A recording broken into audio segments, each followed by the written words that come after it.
देखा, ईसा के अंधों को बीना करते हुए मोजेजों को देखा, हजरत ईसा के कोढ़ी को दूर करते हुए देखा, तो लोगों ने कहा खुदा है, खुदा के बेटे हैं। हजरत उज़ैर को 100 साल के बाद जिंदा होते हुए और बेदार होते हुए देखा, लोगों ने कहा खुदा के बेटे। हमारे नबी के मोजेज़ात तो हजरत उज़ैर से भी ज्यादा है, जनाब ईसा से भी ज्यादा है। कहीं ऐसा ना हो आने वाले दौर में इनको खुदा का बेटा ना कह दिया जाए, खुदा ना कह दिया जाए। उलमा ने कहा मिलादुन नबी मनाओ, हर साल अपने कौम को बताओ मुस्तफा पैदा हुए हैं, बाप अब्दुल्ला था, माँ आमना थी, खुदा के बेटे नहीं बंदे हैं। जो पैदा होता है वो बंदा होता है, खुदा नहीं होता। करार देके गए, जरा सुनिए, आवाज बढ़ाइए इसकी। क्या इसका हुक्म दिया मोहम्मद रसूलुल्लाह ने? ईद मिलादुन नबी एक नई ईद हो गई है, क्या इसका हुक्म दिया मोहम्मद रसूलुल्लाह ने? या फलूना माला यूमरून, वो अपनी ही इजाद करना रिवायात है, अपनी ही इजाद करना बिदआत है, अपनी ही इजाद करना रसूमात है, उन पर लगे हुए हैं और दावे करते हैं अल्लाह से मोहब्बत, रसूल के इश्क के, जबकि उनके अमल में न अल्लाह की इताअत है न रसूल का इत्तिबा है। मैं मोहब्बत के पैगाम की बात कर रहा हूँ, इत्तेहाद की बात कर रहा हूँ, उम्मत को जोड़ने की बात कर रहा हूँ, इसलिए कि ये हम सभी मानते हैं कि इस वक्त हिंदुस्तान में इंतहाई नागुफ्ताबी हालात है। इस्लाम के खिलाफ उठने वाली जो ताकतें हैं वो दिन ब दिन मजबूत होते जा रही है। हिंदुस्तान की सियासत किस करवट और किस मोड़ की तरफ जा रही है ये भी आपसे पोशीदा नहीं है। शायद बंगाल की सरजमीन पर आपको मुसलमानों के कर्ब का इतना एहसास ना होता हो, क्योंकि बंगाल में जो हुकूमत है वो मुसलमानों पे बहुत हद तक रहमदिल और शफीक है। मगर आप यूपी की सरजमीन पर जाएं तो एहसास होता है कि मुसलमान किस कर्ब दर्द के साथ गुजर रहे हैं। बिहार की सरजमीन पर जाएं तो आपको एहसास होता है कि मुसलमान किन परेशानियों से लाहिक है। एक मसला हो तो बयान किया जाए, एक बात हो तो गुफ्तगू की जाए। ऐसे ऐसे फितने और ऐसे ऐसे मसाइल हमारे निगाहों के सामने हैं। एक मसला अभी सामने आता है, उसके हल के लिए हमारे कौम के दानिश्वर गौर फिक्र करते हैं, उसके तदारुक के लिए और उसके हल के लिए कुछ लाए अमल तैयार कर रहे होते हैं कि नया दूसरा मसला आ जाता है। इस वक्त एक मसला इर्तिदाद का भी है। ये बहुत गाढ़ी उर्दू का लफ्ज है जो आम लोग नहीं समझ पाते हैं। इर्तिदाद ये कि आज हमारी मुस्लिम बहनें और मुस्लिम बेटियां हमारी गैरों की साजिशों का ऐसा शिकार हो रही है कि अपने मजहब इस्लाम को छोड़कर, अपने रिश्तेदार, दोस्त, अहबाब, माँ बाप, अजीज व अकारीब को छोड़कर गैरों के साथ भागकर शादियां कर रही हैं। जिससे ये साबित होता है और ये जाहिर होता है कि इस्लाम की मालूमात इंतहाई कम हो गई है, इस्लाम से मोहब्बत दिलों से कम होती जा रही है। घरों में मजहबी माहौल बिल्कुल ना के बराबर हो गया है। ना इश्क रसूल है, ना अल्लाह का एहतराम है, ना उलूहियत की खबर है, ना रिसालत का पैगाम जान समझ में आता है, कुछ भी नहीं मालूम। जानवरों की तरह जिंदगी गुजार रहे हैं हम लोग। और कितने गुनाहों में मुब्तला हो रही है हमारी कौम की बच्चियां। एक ये कि घर से भागना एक गुनाह, गैर मुस्लिम के साथ भागना दूसरा गुनाह, गैर मुस्लिम से निकाह करना कि निकाह होता ही नहीं है, गोया के जिना में मुब्तला। और इन तमाम गुनाहों से बढ़कर सबसे बड़ा गुनाह यह कि इस्लाम से मुर्तद हो रही है, इस्लाम से फिर जा रही है, गैरों का मजहब कबूल कर रही है। ये वो हालात हैं कि इस वक्त हमारे कौम व मिल्लत के दानिशवरान को, हमारे उलमा को संजीदगी के साथ बैठकर सर जोड़कर बैठने की ज़रूरत है और उसके तदारुक के लिए हल तलाश करने की ज़रूरत है। ये एक फितना है, सियासी फितने अलग है। सियासती एतबार से हमें दबाने की जो कोशिश की जा रही है, क़यादत हमारे यहाँ बिल्कुल ख़त्म हो चुकी है। हिंदुस्तान के जितने सूबे, एक सूबे में भी इस वक्त हालांकि हमें बताया जाता है कि हम 23% है हिंदुस्तान में, तो हमारी क़यादत भी हर जगह 23% होनी चाहिए थी। नौकरियों में भी हम फीसद के हिसाब से 23% होने चाहिए थे, लेकिन अफसोस की बात है कि आज हम नौकरियों में सिर्फ 1.5% रह गए। अब 1.5% को कैसे समझाया? आदमी को आधा काटा नहीं जा सकता, तो हर 200 में से 3 लोग हमारे यहाँ गवर्नमेंट सर्वेंट होते हैं। ये इतनी कम तादाद है। तालीम का मेयार हमारे यहाँ इतना जीरो हो चुका है कि हम 2.5% है इस वक्त तालीम में। और जब मैं रिसर्च कर रहा था तो मुझे बड़ी हैरानी हुई कि हिंदुस्तान में एक मजहब है, एक कौम, एक समाज है जिसको जैन समाज कहा जाता है। देखा होगा आपने, आपके इलाके में भी होंगे। उनके जो गुरु होते हैं बरेना रहते, नंगे रहते, कपड़े ही नहीं पहनते। एक ऐसी कौम कि जिनके मजहब की इब्तिदाई यहां से शुरू होती है कि बरहंगी को, नंगेपन को उन्होंने मजहब करार दिया, जो अपने शर्म गाह को छुपाने का भी सलीका और शऊर नहीं रखती कौम। लेकिन आज वो कौम बिजनेस के अंदर और एजुकेशन में इतनी आगे है, 80% उनके यहाँ एजुकेशन पाई जाती है, यानी 100 में से 80 लोग उनके यहाँ पढ़े लिखे ग्रेजुएट होते हैं। और 20% भी वो लोग हैं कि जिसमें एक बड़ा तबका जो है मैट्रिक और 10वीं तक पढ़ा होता है, यानी मुकम्मल भी जाहिल नहीं है। इतने सारे सूबे हैं हिंदुस्तान में, एक सूबे में भी हमारा कोई मुस्लिम चीफ मिनिस्टर नहीं है। जिस कदर भी हमारे सियासतदां हैं, सब तलवे चाटने वाले, कोई वकार नहीं है, कोई पोजीशन नहीं है, कोई वैल्यू नहीं है। ये सारे हालात है। और उसके बाद फिर एक कहते हैं ना कि करेला और नीम चढ़ा करेला, तो करेला वैसी कड़वा होता है और उस पर फिर नीम का अर्क चढ़ा दिया जाए तो और कड़वापन आ जाता है। कि ये बाहरी हालात से तो हम जूझ ही रहे हैं, गैरों से तो हम उलझ ही रहे हैं। और इन हालात से मैं इसलिए भी बहुत ज़्यादा वाकिफ़ हूँ क्योंकि मैं सियासी गुफ्तगू नहीं कर रहा हूँ। हालांकि सियासी प्लेटफॉर्म पे भी मुझे बुलाया जाता है, मैं कोई लीडरी नहीं करता, लेकिन कौम के हालात पर मैं गुफ्तगू ज़रूर करता हूँ। मैं जिस इलाके से आया हूँ, हमारे शिवानी साहब ने मेरा तारुफ में बताया, जहाँ हेडक्वार्टर है, और सिर्फ हेडक्वार्टर है यही बड़ी बात नहीं है, मेरे घर से सिर्फ 1 किलोमीटर की दूरी पर है। इतने करीब रहते हैं हम लोग, इतने करीब से उन लोगों को देखते हैं, उनकी पॉलिसी को जानते हैं। बल्कि उस तंजीम से, आरएसएस, मैं नाम भी ले लेता हूँ, आरएसएस से ताल्लुक़ रखने वाले बहुत सारे हमारे दोस्त हैं। दोस्त इसलिए कि साथ में पढ़े हैं, खेले कूदे हैं, जब एक ही जगह रहते हैं तो दोस्ताना भी है। तो बहुत सारी पॉलिसियाँ, बहुत सारी चीज़ें हमें दिखती हैं, समझ में आती है। तो मुसलमान आज इन सब चीज़ों से गाफिल है क्योंकि एजुकेशन से और तालीम से दूर है। लेकिन मुझे यहाँ आकर बड़ी एक खुशी हुई और ऐसी बज़्में और ऐसे लोगों को मैं तलाश करता हूँ, निगाहें ढूंढती है, और जब ऐसे लोग मिलते हैं तो खुदा की कसम दिल से खुशी होती है। यहाँ के नौजवानों को मैंने देखा कि 2 लाइब्रेरियाँ कायम की है, और इंशाअल्लाह वक्त मिला तो कल मैं इनकी लाइब्रेरी में जाऊँगा भी। याद रखिए, तालीम ही वो एक ऐसी चीज़ है जो मुसलमानों को दुनिया में मौजूद करार बना सकती है।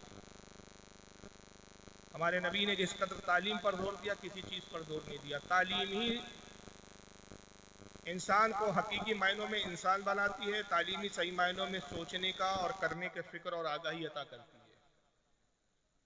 मौजू मेरा तालीम नहीं है, वरना मैं इस पर गुफ्तगू करता, लेकिन दिल चाहता है कि तालीम की हुसूल के ताल्लुक से रसूलुल्लाह की एक हदीस ज़रूर सुनाऊँ। और ये हदीस जब मैंने पढ़ी थी तो मैं घंटों उस हदीस की चाशनी में और उस हदीस की गहराई में डूबा, सोचता रहा कि दुनिया के किसी पैगंबर ने तालीम की इफादियत और तालीम की खूबियों पर गुफ्तगू करते हुए ऐसी मिसाल पेश की होंगी जो हमारे पैगंबर ने मिसाल पेश की। आका फरमाते हैं कि लोगों, तुम्हारे लिए तालीम इतनी ज़रूरी है कि अगर तुम में से किसी से मुमकिन हो तो वो लोहे के जूते बनाए। हालांकि लोहे के जूते पहने नहीं जा सकते, मुबालगा है। इल्म की अहमियत को उजागर करने के लिए कैसी मिसाल दे रहे आका सल्लल्लाहु अलैहि वसल्लम। तुम में से अगर किसी से मुमकिन हो तो वो लोहे के जूते बना ले और उन जूतों को अपने पैरों में पहन ले और हुसूल इल्म के लिए, इल्म हासिल करने के लिए सफ़र करता रहे, सफ़र करता रहे, यहाँ तक कि इल्म हासिल करता रहे। जूते लोहे के घिस जाए, ख़त्म हो जाए, मगर तब भी वो इल्म हासिल करता रहे और ये सोचे कि अभी भी मैंने इल्म के एक किनारे को भी मुकम्मल पाया नहीं है। इल्म वो नापायदार गहराई और वो समंदर है कि जिसका कोई किनारा नहीं, जिसकी कोई गहराई नाप नहीं सकता। तो ये हुसूल इल्म के लिए हमारे नबी ने इतना मतलब मुबालगा किया, क्योंकि आका जानते थे कि कौमों की तकदीरें इल्म की बुनियाद पर बदली जा सकती है।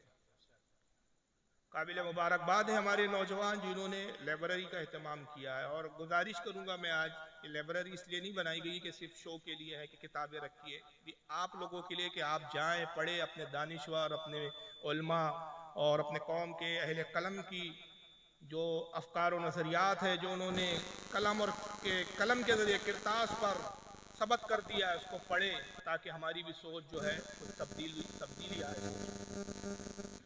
किताबों में तारीख होती है हमारी, और याद रखिए तारीख हमेशा दो चीज़ें सिखाती है। अगर गलतियां हुई हो पहले वालों से तो गलती के सुधारने का सलीका मिलता है, और अगर गलतियां नहीं हुई, वो सही नहज पर चले हैं, तो उस नहज पर आगे बढ़ने का हमें हौसला मिलता है। सरकार मुहद्दिस आज़म हिंद रहमतुल्लाह ताला अलैह फरमाया करते थे, वो कहते थे कि वो कौमें मिट जाती है, फना हो जाती है जो अपनी तारीख को फरामोश कर देती है। कौमें वो जिंदा होती है जो अपनी तारीख को याद रखती है। आज हम कीड़े मकोड़ों की जिंदगी गुजारने पर मजबूर इसलिए है कि हमने अपने असलाफ की तारीख को भुला दिया। हम जानने की कोशिश नहीं करते कि हमारे असलाफ के कारनामे क्या थे, खूबियां क्या थी। बहरहाल ये तो तकलीफें हैं जो मैं अर्ज कर रहा हूं कि इल्म की कमी है, माशियात में हम कमजोर है, सियासत में हमारी कोई क़यादत नहीं है। मगर इन सब के साथ साथ एक जो बहुत बड़ा हमारे लिए मसला है और एक बहुत बड़ी तकलीफ है जिससे हम गुजर रहे हैं, वो है हमारे यहाँ फ़िरकावारियत। पहले ही हम टूटे फूटे हैं और फिर उसके बाद हम टुकड़ों में होते जा रहे हैं, टुकड़ों में बिखरते जा रहे हैं।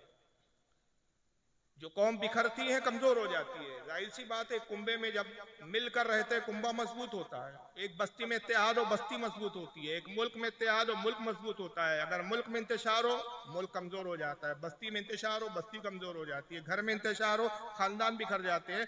हुजूर हाफिज़ मिल्लत फरमाते हैं कि इत्तेहाद जिंदगी है, इख्तिलाफ मौत है। तो इख्तिलाफ कभी भी किसी कौम के लिए फलाह बहबूदी का सबब नहीं बन सकता। लेकिन क्या किया जाए कि इख्तलाफ है और मुसलसल हो रहा है। हमारे यहाँ हर रोज नित नए फिरके पैदा होते हैं। हमारे पढ़े लिखे नौजवान बजाय इसके कि अपने असलाफ की तारीख, अपने असलाफ के अफकार और नजरियात और उनके अकायद को जानने की कोशिश करें, हर नए आने वाले और हर नई आवाज को लब्बैक कहते हुए उसकी तरफ चले जाते हैं। हर कोई नई तहरीक आती है, हम नहीं जानना चाहते, गौर व फिक्र नहीं करते, तहकीक नहीं करते कि जिस तरफ हमें ये तहरीक बुला रही है क्या ये हमारे असलाफ की अफकार और नज़रियात और ख्यालात और अकायद पर कायम है, या ये अपना खुद साख्ता अकीदा लेकर आई है, या खुद साख्ता एक नज़रिया लेकर आई है।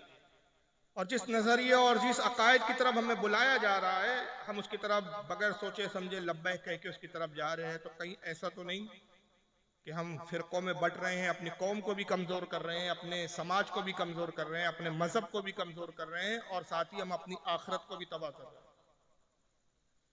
हमारी जिम्मेदारी है कि हम इसको समझे और जाने। हालांकि जो भी नई तहरीक उठती है उसका नारा यही होता है कि इत्तेहाद की बात करें, इख्तिलाफ की बात न करें, हालांकि वो खुद इख्तिलाफ कर रहा होता है।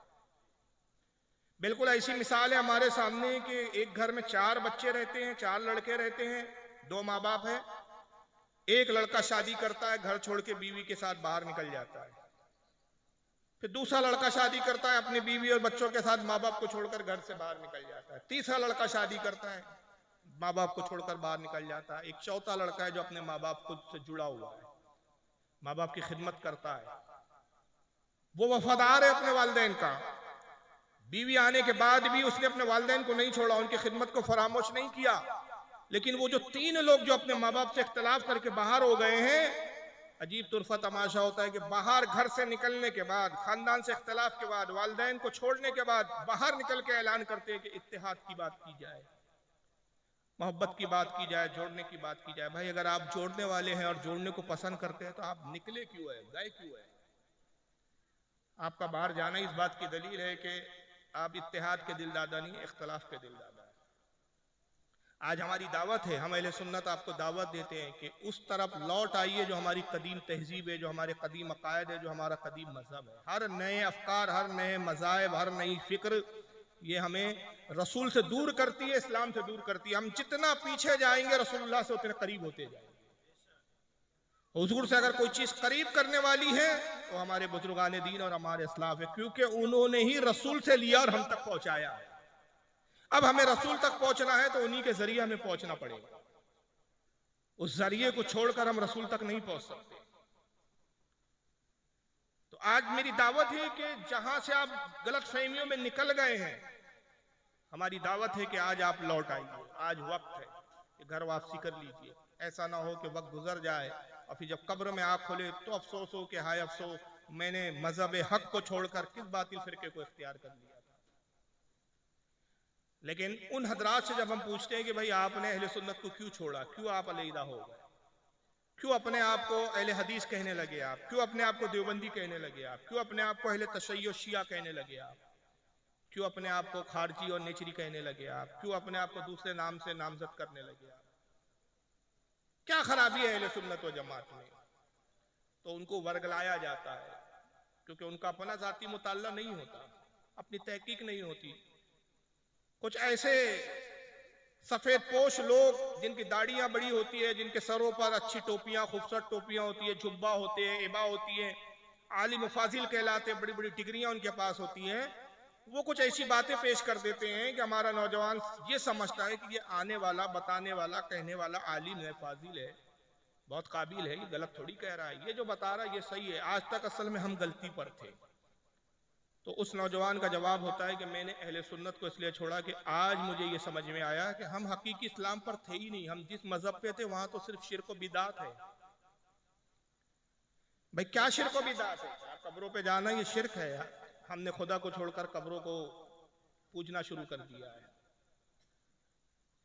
ये बिदात है कि हम नबी के नाम पर, पैदाइश के नाम पर मिलाद मनाने लगे, हम नज़र नियास देने लगे हैं। साहबा के ज़माने में ऐसा नहीं होता था, रसूल के ज़माने में ये सब चीज़ें नहीं होती थी। हम मुशरिक हो गए हैं, लिहाजा हमने शिर्क के मज़हब को छोड़कर तौहीद के मज़हब को इख्तियार कर लिया है। मुताल्ले की किल्लत है। मैं एक हदीस से इब्तिदा करना चाहता हूँ अपने मौजू की, और आपको स्क्रीन पर मैं वो हदीस दिखाता हूँ कि ऐसा कहने वाले और सोचने वाले इस हदीस से इबरत हासिल करें और अपने आप पर गौर व फिक्र करें। ये देखिए, मैं जिस किताब से ये दिखा रहा हूँ ये तफसीर इब्न कसीर है, और ये तफसीर मैं इस बुनियाद पर दिखा रहा हूँ आपको स्क्रीन पे कि अगर मैं दूसरी तफसीरें दिखाऊं, दूसरी हदीस की किताबें दिखाऊं, वो तबका जो हमसे अलग हो गया है वो उन किताबों को अब जो है कमजोर किताब मानता है, इस किताब को बहुत मोतबर समझने लगा है। हाफिज इब्न कसीर की तफसीर है, जो गैर लोग इसको बहुत इस पर एतमाद करते हैं। हाफिज इब्न कसीर को हम भी अपने वक्त का मुफस्सिर और अपने वक्त का जय्यद आलिम मानते हैं। आइए, कुरान अज़ीम में एक आयत करीमा है, और ये तफसीर इब्न कसीर की जिल्द 3 है, मैं जो दिखा रहा हूँ सफ़ा 509 है, सूरह आराफ आयत नंबर 175 है। उस कुरान की एक आयत के तहत इमाम इब्न कसीर, हाफिज इब्न कसीर ने एक हदीस नकल की है, जरा गौर से सुने हदीस को। अन्ना हुज़ैफ़ा यानी इब्नुल यमान रज़ियल्लाहु अन्हु कहते हैं, हज़रत हुज़ैफ़ा से रिवायत है जिन्हें इब्नुल यमान कहा जाता है, यमान के बेटे कहा जाता है। हद्दसहु काल, वो हदीस बयान करते हुए कहते हैं, काला रसूलुल्लाह सल्लल्लाहु अलैहि वसल्लम, अल्लाह के रसूल सल्लल्लाहु अलैहि वसल्लम ने इरशाद फरमाया, इन्ना मिम्मा तखव्वफु अलैकुम रजुलुन क़रअल कुरान। आका सल्लल्लाहु अलैहि वसल्लम, ये देखिए हमारे नबी के अल्फाज है, किसी मौलवी के अल्फाज नहीं है। कौन कह रहा है? कहने वाला कौन है? हमारा नबी, हमारा पैगंबर, जिन पर हमारा ईमान है। वो गैबदा नबी जिसको अल्लाह ने आने वाली बातों और आने वाली चीजों की खबर दी। एक गैब की खबर दे रहे हैं आका, और गैब की खबर देते कहते हैं, बेशक मुझे अपनी कौम पर उस शख्स के बारे में खौफ है जो कुरान को खूब पढ़ेगा, कुरान की तिलावत खूब करेगा। आपको हैरानी हो रही है ना इतने अल्फाज सुनने के बाद? कुरान पढ़ने वाले से उम्मत को क्या डर, उम्मत का क्या खौफ?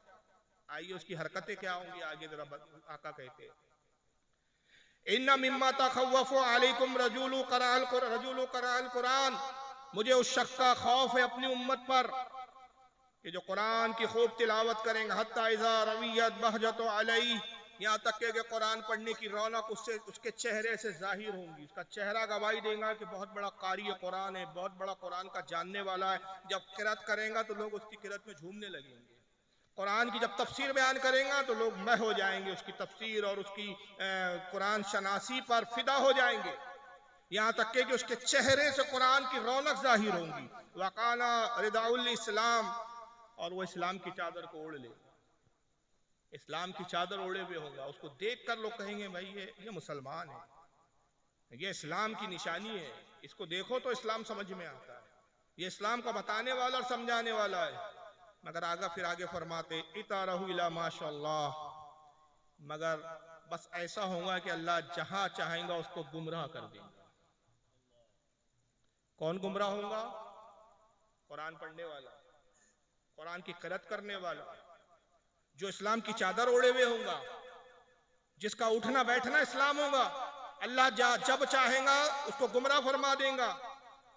और यहां तक कि अनसलामीन, और वो गुमराह होकर निकल पड़ेगा। वह नबाज़हु वरा ज़हरी, और इस्लाम की चादर को अपने पीठ के पीछे उठाकर फेंक देगा, इस्लाम के लिबादे को फेंक देगा। क्यों गुमराह होगा कुरान पढ़ने वाला? क्यों इस्लाम से? हालांकि वो समझेगा मैं मुसलमान हूं, मैं कारी कुरान हूं, मैं कुरान का मुफस्सिर हूं, कुरान का हाफिज हूं, मैं आलिम दीन हूं, लेकिन वो अल्लाह के नजदीक उसका अंजाम क्या होगा कि अल्लाह उसको गुमराह कर देगा। उसके जो है वो अपनी इस्लाम की चादर को पीछे फेंक देगा, और अल्लाह जहां चाहेगा उसे ले जाएगा। अनसलका में जहां चाहेगा अल्लाह उसे ले जाएगा, यानी गुमराहियत के जिस गड्ढे में जाएगा वो चला जाएगा। वह नबाज़हु वरा ज़हरी, यहाँ तक के इस्लाम की चादर पशे पुष्ट फेंक देगा। वसा अला जारही बिस्सैफ, और वो अपने पड़ोसी पर फिर तलवार खींच लेगा, अपने पड़ोसी से लड़ने पर आमादा हो जाएगा, अपने पड़ोसी मुसलमान पड़ोसी के खिलाफ जिहाद के फतवे देना शुरू कर देगा। और रमाहु बिस्सैफ, तलवार खींच लेगा अपने पड़ोसी पर। क्यों? वह रमाहु बिश्शिर्क, ये कि अपने पड़ोसी पर शिर्क की तोहमत लगाएगा, कहेंगे तू मुशरिक हो गया है, तू मज़ारों पे जाता है तो मुशरिक हो चुका है, तो नबी का मिलाद बनाता है मुशरिक हो चुका है, तो बुजुर्गों का एहतराम करता है मुशरिक हो चुका है। शिर्क की तोहमत लगाएगा अपने पड़ोसी पर। काला कुल तो या नबी अल्लाह अय्युमा औला बिश्शिर्क। हज़रत हुज़ैफा कहते हैं कि साहबा ने अर्ज किया, हमने पूछा अल्लाह के नबी शिर्क का हकदार कौन होगा, शिर्क के करीब कौन होगा? अल मरमी अवर रामी, कहने वाला या जिसको कहा जा रहा है? पड़ोसी को जो कह रहा है वो पड़ोसी मुशरिक होगा, या जो खुद ये कारी कुरान होकर पड़ोसी को मुशरिक कह रहा है ये खुद मुशरिक होगा? काला बलर रामी, फरमाया जो दूसरों को मुशरिक कहेगा वो खुद पक्का मुशरिक होगा। आज यही कैफियत है भाई साहब। गुफ्तगू करने के लिए हम दावत देते हैं कि आओ बैठो भाई, मसाइल का हल गुफ्तगू के जरिए हो सकता है। चलिए लफ्ज मुनाजरे से आपको बड़ा डर लगता है, खौफ लगता है, हम एक्सेप्ट करते हैं कि हम बार बार कहते हैं मुनाजरा कर लो, मुनाजरा कर लो, आपको अच्छा नहीं लगता, चलो मुनाजरा छोड़ो गुफ्तगू कर लो। अब तो ठीक है, गुफ्तगू कर लो। वो मसाइल जिस पर आपके और हमारे दरमियान इख्तलाफ है, जिसकी बुनियाद पर दो ग्रोह बन चुके हैं, उसको खत्म करने का जरिया क्या है? आपस में बैठना होगा, गुफ्तगू करनी होगी। और हदीस कैसी है? हदीस ज़ईफ नहीं है, क्योंकि फिर एक राग अलापा जाता है, एक जहन बनाया गया है भाई सियासत्ता की हदीस है क्या, बुखारी मुस्लिम की हदीस है क्या? ये इस तरह का जो जहन महदूद दायरे के तहत, इनका एक महदूद दायरे में इनका जहन कन्वर्ट और डेवलप कर दिया गया है। मैं उन लोगों से बड़ी संजीदगी के साथ ये पूछता हूँ आज कि ये किस हदीस में आया कि हुजूर ने कहा कि मेरी हदीस सिर्फ सियासत्ता में है, मेरा फरमान बाकी किसी किताबों में नहीं होगा, ये रसूल ने कहा है? ये किस उम्मत के आलिम का इस पर इत्तेफाक और इजमा है कि जो सियासत्ता 6 हदीस की किताब है सिर्फ उसी में रसूल की बातें हैं, रसूल की हदीस है, बाकी दूसरी किताबों में नहीं? जनाब आपको मालूम होना चाहिए कि बुखारी शरीफ जो सियासत्ता में पहली किताब मानी जाती है, दूसरे नंबर पर मुस्लिम है। इसमें जो सबसे पहले इमाम है इमाम बुखारी रहमतुल्लाह अलैह, 80 हिजरी में इनकी पैदाइश हुई और तकरीबन 130 हिजरी में इन्होंने बुखारी को लिखा, यानी रसूलुल्लाह के विसाल के 130 साल के बाद बुखारी लिखी गई, या कमो बेश 120 साल के बाद बुखारी लिखी गई। तो ये 120 साल तक फिर वो उलमा और वो मुसलमान वो किन हदीसों पे अमल करते थे? अगर आप कहते कि बस सियासत्ता दिखाई है तो ये 1 सदी क्या फिर जाहिलों की सदी गुजरी है, गवारों की सदी गुजरी है? नहीं, इमाम बुखारी से पहले भी हदीस की किताबें लिखी गई। मुसन्नफ इब्न अबी शैबा जैसी 12 जिल्दों में हदीस की किताब थी जिसमें बुखारी से ज्यादा हदीस है। मुस्नद अहमद जैसी हदीस की किताबें थी जिसमें 27,000 से ज्यादा हदीस है। मुसन्नफ अब्दुर रज़्ज़ाक़ जैसी हदीसों की किताबें थी। मुअत्ता इमाम मालिक, मुअत्ता इमाम मोहम्मद और बड़ी बड़ी जय्यत कई जलील क़द्र अइम्मा और मुहद्दिसीन की बड़ी बड़ी किताबें थी। अरे हद तो ये है कि जिस इमाम बुखारी को आप हरफ आखिर समझते हो, वो इमाम बुखारी खुद कहते हैं कि मुझे 2 लाख हदीसें याद है। कितनी हदीसें याद है इमाम बुखारी को? बुखारी में कितनी हदीस है जरा इनसे पूछिए। 7375 और 377 के करीब हदीस। तो 2 लाख में 377 या 7000 कुछ लिखी, तकरार के साथ एक ही हदीस को बार बार रिपीट भी कई जगह किया। एक हदीस 3-3 जगह लाई, 4-4 जगह लाई, 5-5 जगह लाई। अगर वो तकरार को खत्म कर दे तो 3000 कुछ हदीसें बचती है। तो 2 लाख में से तो 3000 ही बुखारी में लिखी, 2 लाख में से 3 को निकाले, बाकी कितनी बची? वो तो इमाम बुखारी साथ में ले गए। तो ये तो इमाम बुखारी का खुद का उसूल नहीं है कि जो बुखारी है बस उसी में देखो, बाकी कहीं ना देखो। और इतने यतीमुल इल्म होते हैं ये बेचारे कि इनको ये नहीं मालूम कि हदीस की किताबों की किस्में होती है जनाब। किस्में क्या होती है? सही, मुस्नद, सुनन, मुआजम और इस तरह की कई इसकी हदीस की किताबों की किस्में। जिस तरह की हदीस होती है, जिस तरह से आती है, उसको उस किस्म में डाला जाता है। उन्हीं हदीस की किताबों में एक सनफ आती है, एक किस्म आती है जिसको कहते हैं अल मुस्तदरक।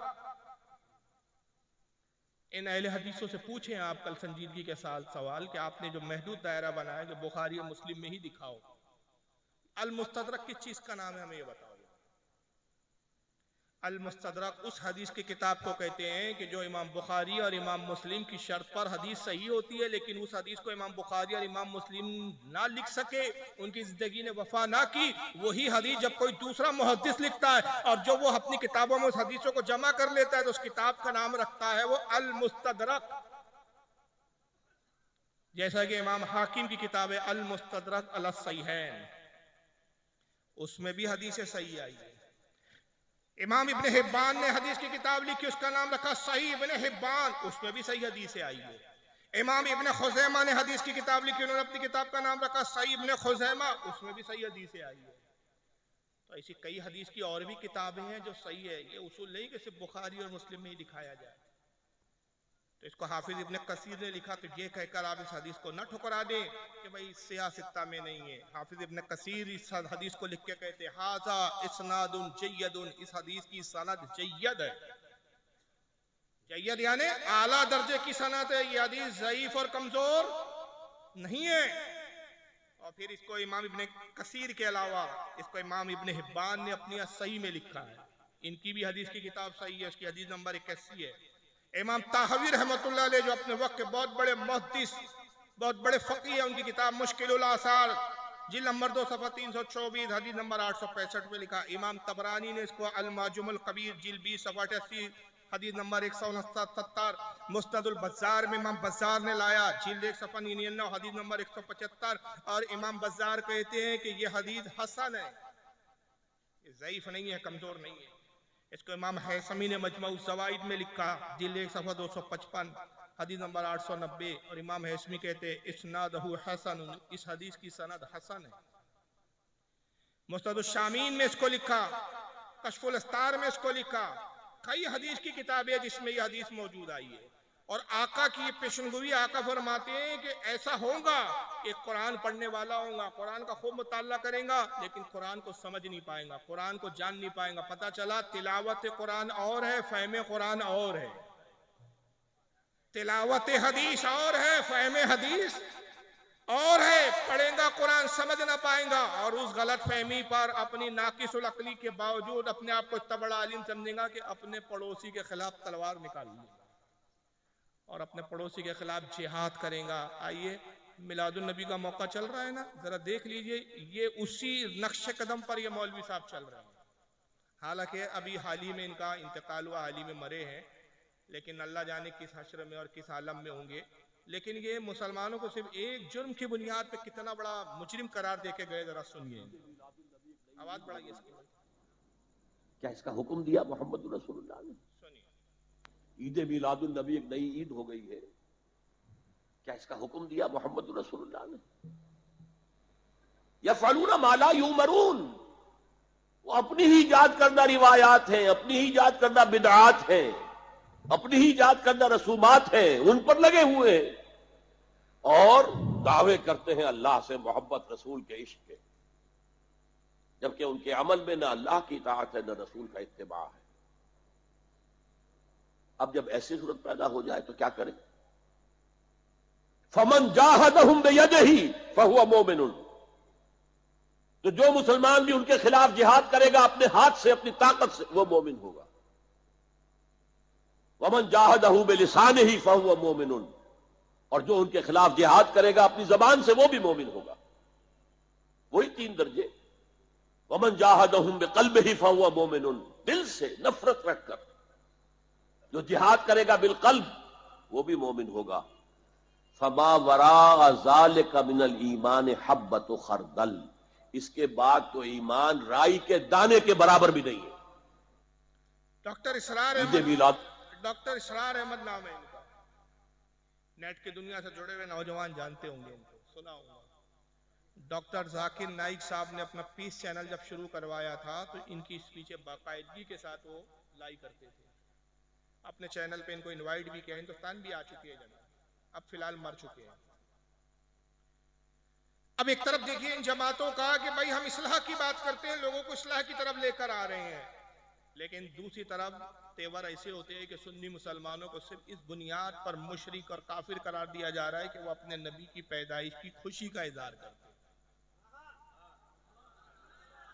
ये जश्न ईद मिलादुन नबी की बज़्म है ना, ये लाइटिंग क्यों लगाई है आपने? नबी की आमद की खुशी में। मगर मौलवी साहब को नबी की पैदाइश से इतनी चीड़ है, इतनी नफरत है कि इन्होंने 3 कैटेगरी बयान किया। पहले कहा कि ईद मिलादुन नबी एक नई ईद हो गई है, क्या रसूलुल्लाह ने इसका हुक्म दिया? सबसे पहली बात बड़ी संजीदगी से, मैं जानता हूँ यहाँ बहुत सारे गैर मुकल्लिद नाम ने याद अहले हदीस बैठे होंगे, ये हर बात में हमसे एक दलील पूछते हैं। नबी ने ये काम किया, नबी ने ये किया, मालूम होता है हर काम ये नबी के बताए बगैर करते नहीं है। ये गोया अगर रात के 2 बजे इनकी बीवी कहती होंगी ना, सुनिए जी बिरयानी खाने का जी चाह रहा है, तो ये पहले हदीस की किताब खोलते होंगे कि 2 बजे रात में बिरयानी बीवी को लाके दे सकते हैं या नहीं। बिना हदीस के तो ये कदम नहीं उठाते बेचारे। 12 साल का अरसा हुआ मैंने पहली मर्तबा बंबई की सरजमीन पर मिलादुन नबी पे एक तकरीर की थी, बड़ी जबरदस्त, आज भी नेट पे मौजूद है, लाखों उसके व्यूअर्स हैं। उस पे बड़ी संजीदगी के साथ सवाल किया था। आज 12 साल हो गए, किसी ने जवाब नहीं दिया और कयामत तक नहीं दे सकेंगे, मेरी गारंटी है ये चैलेंज के साथ, क्योंकि सवाल शरीयत की रोशनी में, तबीयत की रोशनी में नहीं। मैंने सवाल किया कि किस मुहद्दिस ने या किस सहाबी ने या खुद रसूलुल्लाह ने ये कहा उसूल बयान किया कि जो काम रसूल ने ना किया वो बिदअत हो जाए? इसको अहले इल्म ही समझ पाएंगे ये जुमले। भाई ये किस किताब में ये उसूल है कि जो काम रसूल ने और सहाबा ने नहीं किया, सहाबा को भी मैं मिला रहा हूं, जो काम रसूल ने और सहाबा ने नहीं किया वो बिदअत है? ये उसूल किसने बनाया, उसका नाम बताओ। बिदअत की ये तारीफ ही नहीं है जनाब। जो लोग इस तरह की तारीफ करते बिदअत की, वो जाहिल है वो लोग, उन्होंने सिर्फ अपना नाम अहले हदीस लगा रखा है। और याद रखिए, नाम लगाने से कोई उस नाम का और सिफत से मुस्तफिज नहीं हो जाता, उस सिफत के लायक नहीं हो जाता। मैं अक्सर कहता हूं काली कलोटी औरत अपना नाम नूरजहां रख दे, नूरजहां हो जाएंगी क्या? काला रंग गवाही देंगे कि ये नूरजहां नहीं है, ये अंधेरा कायम रहे। समझ रहे हैं ना? नाम बदल से शख्सियत अपने इल्म से, अपनी बोलचाल से, अपने हरकत और सकनात से, अपने अखलाक किरदार से पहचानी जाती है, नाम से नहीं पहचाना जाता। तो सवाल यह पैदा होता है कि आप अपने अहले हदीस बोलते हो तो हमें ये उसूल दिखाए ना, किस किताब में लिखा है, रसूल की कोई हदीस सुनाए, साहबा का कोई कौल सुनाए, किसी इमाम का कोई कौल दिखाए कि जो काम रसूल ने नहीं किया वो काम बिदअत हो जाता है। ये बिदअत की तारीफ कहाँ लिखी है? बिदअत की तारीफ ये नहीं है, बल्कि आइए बिदअत की तारीफ क्या है मैं नहीं कहता, बल्कि आइए आपको सामने दिखा देता हूं। इनके मुसल्लम अल्लामा इमाम, जो बहुत बड़े इनके इमाम माने जाते हैं, सुनिए वो बिदअत की तारीफ कहते हैं मजमुउल फतावा। हाफिज इब्ने तैमिया, जिसको ये बहुत बड़ा आलिम मानते हैं ये लोग, देवबंदी भी हजरात मानते हैं, अहले हदीस हजरात भी मानते हैं।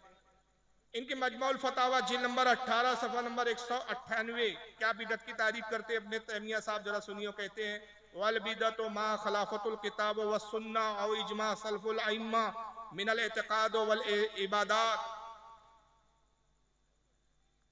क्या कहते हैं? वल बिदतो मा खलफतुल किताबो व सुन्नतो औ इजमाओ सलफुल उम्मता मिनल एतकादात वल इबादात। कहते हैं बिदत उसको कहते हैं, बिदत की तारीफ ये है कि जो अल्लाह की किताब के हुक्म के खिलाफ हो, रसूल की सुन्नत के खिलाफ हो, इजमा के खिलाफ हो, एतकाद और इबादात के अकीदे के खिलाफ हो। यानी बिदत की तारीफ मुख्तसर लफ्जों में जो उन्होंने इतना फैला के कहा, मैं कहूँ कि जो बात नबी की सुन्नत से टकराए, जो बात कुरान से टकराए, उसको बिदत कहते हैं। नबी के ना करने को बिदत नहीं कहते। बल्कि क्यों, वजह क्या है? हाफिज इब्ने कसीर, इमाम इब्ने हजर अस्कलानी, माफ करें, इमाम इब्ने हजर अस्कलानी रहमतुल्लाह अलैह बिदत की तारीफ करते हुए बयान करते फरमाते, जो काम रसूल ने नहीं किया, जो काम सहाबा ने नहीं किया, उससे सिर्फ ये साबित होता है कि ये काम सुन्नत नहीं है। क्या साबित होता है उससे? सिर्फ क्योंकि अगर हुजूर वो काम कर लेते तो वो काम क्या बन जाता? सुन्नत। सहाबा कर लेते तो वो हो जाता सहाबा की सुन्नत। वो काम ना सहाबा ने किया ना रसूल ने नहीं किया, इससे सिर्फ इतना साबित हुआ कि ये सुन्नत नहीं है। फिर इमाम इब्ने हजर अस्कलानी आगे कहते हैं, ऐसे काम जो नबी और रसूल सहाबा ने नहीं किए उसे बिदत नहीं कहा जाता। इससे सिर्फ ये साबित होता है कि सुन्नत नहीं है। बिदत उस काम को कहते हैं जो रसूल की सुन्नत से टकराए, जो नबी की सुन्नत को फना कर दे, जो नबी की सुन्नत को खत्म कर दे। और फिर उन्होंने बड़ी मिसालें दी। मिसाल के तौर पे जुमे का खुतबा अरबी में रसूल ने दिया, अगर कोई कल उर्दू में दे तो यह होगा सुन्नत के खिलाफ। हुजूर ने ईद की नमाज में अजान नहीं दी, अगर कोई ईद की नमाज में अजान दिलवाए तो यह हो गया बिदअत। अल्लाह के नबी सल्लल्लाहु अलैहि वसल्लम ने जुमे के दिन जब खुतबा दिया तो पहले खुतबा दिया फिर नमाज पढ़ाई। ईद के दिन आपने पहले नमाज पढ़ाई फिर खुतबा दिया। जो नबी ने किया वो सुन्नत बन गया। अब कोई ईद की नमाज से पहले खुतबा पढ़े, ईद की नमाज बाद में पढ़ाए, जुमे की नमाज में पहले नमाज पढ़ाए फिर खुतबा पढ़े, ये हो गया बिदअत की, ये सुन्नत के खिलाफ। सिर्फ साहबा ने नहीं किया, रसूल ने नहीं किया, सिर्फ ये साबित हुआ कि वो सुन्नत नहीं है। अब इनसे सवाल है कि भाई मिलादुन नबी रसूल की कौन सी सुन्नत से टकरा रहा है, कुरान के कौन से हुक्म से टकरा रहा है? अरे जनाब, मिलादुन नबी मनाना तो तौहीद को बुलंद कर रहा है। नबी की मिलाद मनाना उलूहियत के दावे को मजबूत कर रहा है कि अल्लाह एक है। वजह यह है कि हमारे उलमा की ये दूर अंदेशी है। हमारे उलमा ने, हमारे अकाबरीन ने देखा कि पिछली कौमें अपने अंबिया के मुजज़ात को देखकर गुमराह हुई है। जब ईसा अलैहिस्सलाम के मुर्दे जिलाने को कौम ने देखा, ईसा के अंधों को बीना करते हुए मुजज़ों को देखा, हज़रत ईसा के कोड़ी को दुरुस्त करते हुए देखा, तो लोगों ने कहा खुदा है, खुदा के बेटे हैं। हज़रत उज़ैर को 100 साल के बाद जिंदा होते और बेदार होते हुए देखा, लोगों ने कहा खुदा के बेटे। हमारे नबी के मुजज़ात तो हज़रत उज़ैर से भी ज्यादा है, जनाब ईसा से भी ज्यादा। कहीं ऐसा ना हो आने वाले दौर में इनको खुदा का बेटा ना कह दिया जाए, खुदा ना कह दिया जाए। उलमा ने कहा मिलादुन नबी मनाओ, हर साल अपने कौम को बताओ मुस्तफा पैदा हुए हैं, बाप अब्दुल्ला था, माँ आमना थी, खुदा के बेटे नहीं बंदे हैं। जो पैदा होता है वो बंदा होता है, खुदा नहीं होता।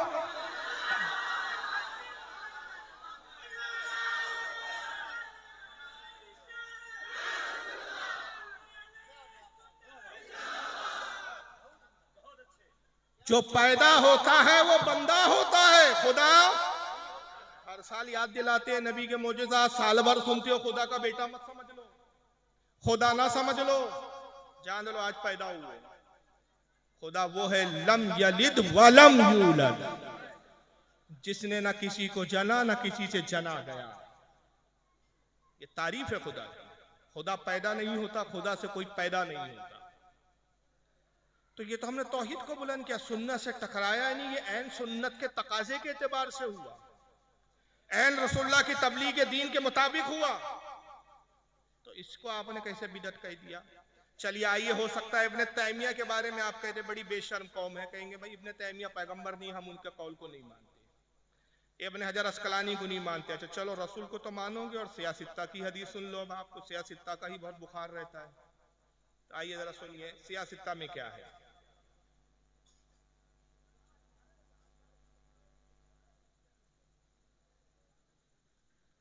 यह है सुनाने इब्ने माजा, अब ये तो सियासत में शामिल है हदीस की 6 किताबों में। और सुनाने इब्ने माजा की हदीस नंबर 3366, और ये हदीस फिर और भी किताबों में मैं आगे नाम बताऊंगा आपको। 3366 अन सलमान अल फारसी रदियल्लाहु ताला अन्हु काला सुइला रसूलुल्लाह सल्लल्लाहु अलैहि वसल्लम अनिस्समने वल जुबने वल फिराक। हजरत सलमान फारसी रदियल्लाहु ताला अन्हु से रिवायत है, वो कहते हैं कि अल्लाह के रसूल सल्लल्लाहु अलैहि वसल्लम से पूछा गया, साहबा ने पूछा 3 चीजों के बारे में, या रसूलल्लाह पनीर खाने के बारे में क्या हुक्म है? पनीर खाते हैं, दूध का बनता है। घी खाने के बारे में क्या हुक्म है? और चमड़े का लिबास, जानवर के चमड़े का लिबास, अल-फिरा का तर्जुमा उलमा ने बाद लोगों ने किया चमड़े का लिबास, किसी जानवर के चमड़े का लिबास बनाकर उसके पहनना, इसके बारे में क्या हुक्म है? भाई 3 चीजों के बारे में सवाल हुआ, सीधा सीधा जवाब था, हुजूर कहते जायज है, या कह देते ना जायज है, बात खत्म हो जाती। मगर आगा की निगाह देख रही थी, बहुत सवाल उठेंगे आने वाले जमाने में, तो एक ऐसा उसूल, एक ऐसा फार्मूला, एक ऐसा ज़ाब्ता दे दूं कि उस ज़ाब्ते की बुनियाद पर हर चीज के हलाल और हराम की कसौटी तुम मुकर्रर करते चलो। आका ने क्या जवाब दिया? ये नहीं कहा कि जायज है या नाजायज है, बल्कि फरमाया काला अल हलालो मा अहलल्लाहु फी किताबिही वल हरामो मा हर्रमल्लाहु फी किताबिही व मा सकता अन्हु फहुवा मिम्मा अफा अन्हु। कहा कि सुनो, मैं उसूल और ज़ाब्ता दे रहा हूँ। ज़ाब्ता ये है तुम्हारे लिए कि जो कुछ हलाल है अल्लाह ने अपनी किताब कुरान में बयान कर दिया, जो कुछ हराम है अल्लाह ने किताब में बयान कर दिया, और जिस चीज के बारे में अल्लाह रसूल खामोश हो, किताब में उसका कोई जिक्र ना हो, वो तुम्हारे लिए जायज और मुबाह है। अब हराम के लिए किताबुल्लाह दिखानी पड़ेगी, जायज के लिए इतना ही काफी कि अल्लाह रसूल ने उससे मना नहीं किया। अब जो कह रहे हैं मिलाद बनाना नाजायज है, तो उनसे एक छोटा सा सवाल, नबी ने मना कहाँ किया? और ये जवाब में लाते अबू बकर सिद्दीक की दौरे खिलाफत 2 साल उन्होंने मिलाद नहीं मनाया, और हजरत उमर का दौरे खिलाफत 10 साल उन्होंने मिलाद नहीं मनाया, उस्मान गनी का दौरे खिलाफत 7 साल उन्होंने मिलाद नहीं मनाया, मौला अली का दौरे खिलाफत इतने साल उन्होंने नहीं मनाया, भाई खुलफा राशिदीन ने मनाया नहीं। हम कहते हैं ना मनाना सिर्फ इस बात की दलील है कि ये सुन्नत नहीं हुआ, ना मनाना नाजायज से कैसे साबित हुआ? नाजायज के लिए ममानियत की दलील चाहिए। बताइए 2 साल में अबू बकर ने कहा मना किया? 10 साल में हजरत उमर ने कहा मना किया? 17 साल में हजरत उस्मान गनी ने कहा मना किया? 7 साल में हजरत अली ने कहा मना किया? आप उनकी ममानियत की दलील बताइए। जब सहाबा रसूल ने मना नहीं किया तो ये मुल्ला जी क्यों मना कर रहे हैं भाई? तो आप मना करके एक नई शरीयत गढ़ रहे हैं, और नफरत ये है आपकी मिलाद बनाने वालों से, नाजायज साबित करने के लिए आपके पास कोई दलील नहीं, मगर नफरत का ये आलम। दूसरी तरफ फिर राग के मोहब्बत और इत्तेहाद की बात करो कि मौलवी सरार अमर कहते हैं फमन जादहु बेयदिही फहुवा मोमिन, जो मिलाद मनाने वालों से जिहाद करेगा हाथ से वो मोमिन होगा। ये तो गैरों के लिए रिवायत आई थी, आपने मुसलमानों पे फिट कर दिया। तो जिहाद किससे किया जाता है बताइए?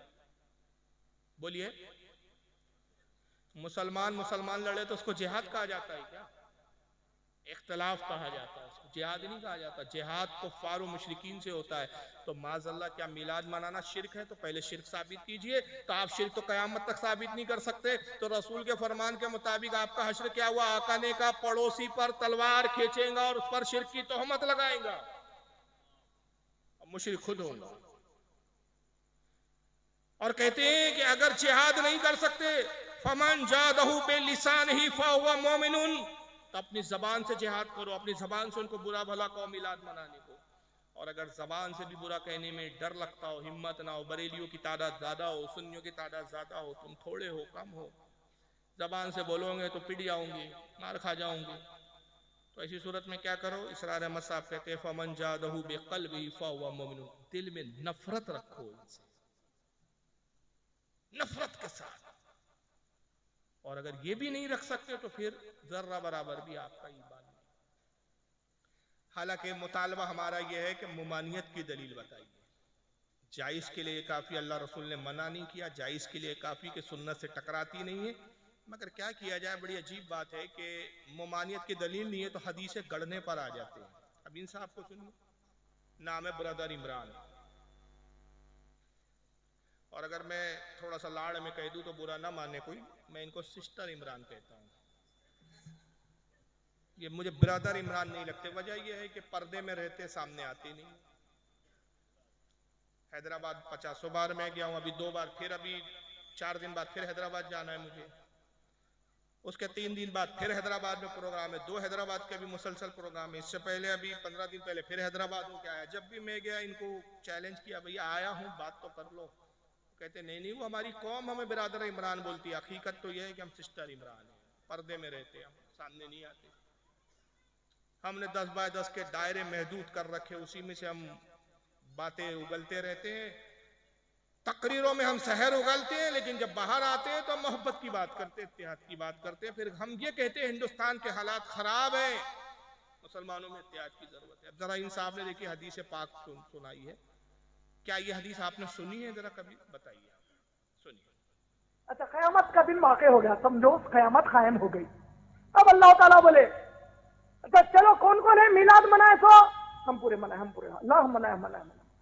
तब ये जो हाथा उठाएंगे ना, मनाए मनाए मनाए मनाए बोल के, उसमें अबू बकर सिद्दीक का हाथ नहीं उठेगा, उमर रजी अल्लाह ताला का नहीं उठेगा, उस्मान रजी अल्लाह ताला का नहीं उठेगा, आयशा रजी अल्लाह ताला अन्हा का नहीं उठेगा, खदीजा रजी अल्लाह ताला अन्हा का नहीं उठेगा, कोई सहाबी का नहीं उठेगा, पूरे 1400 साल बाद वालों का उठेगा।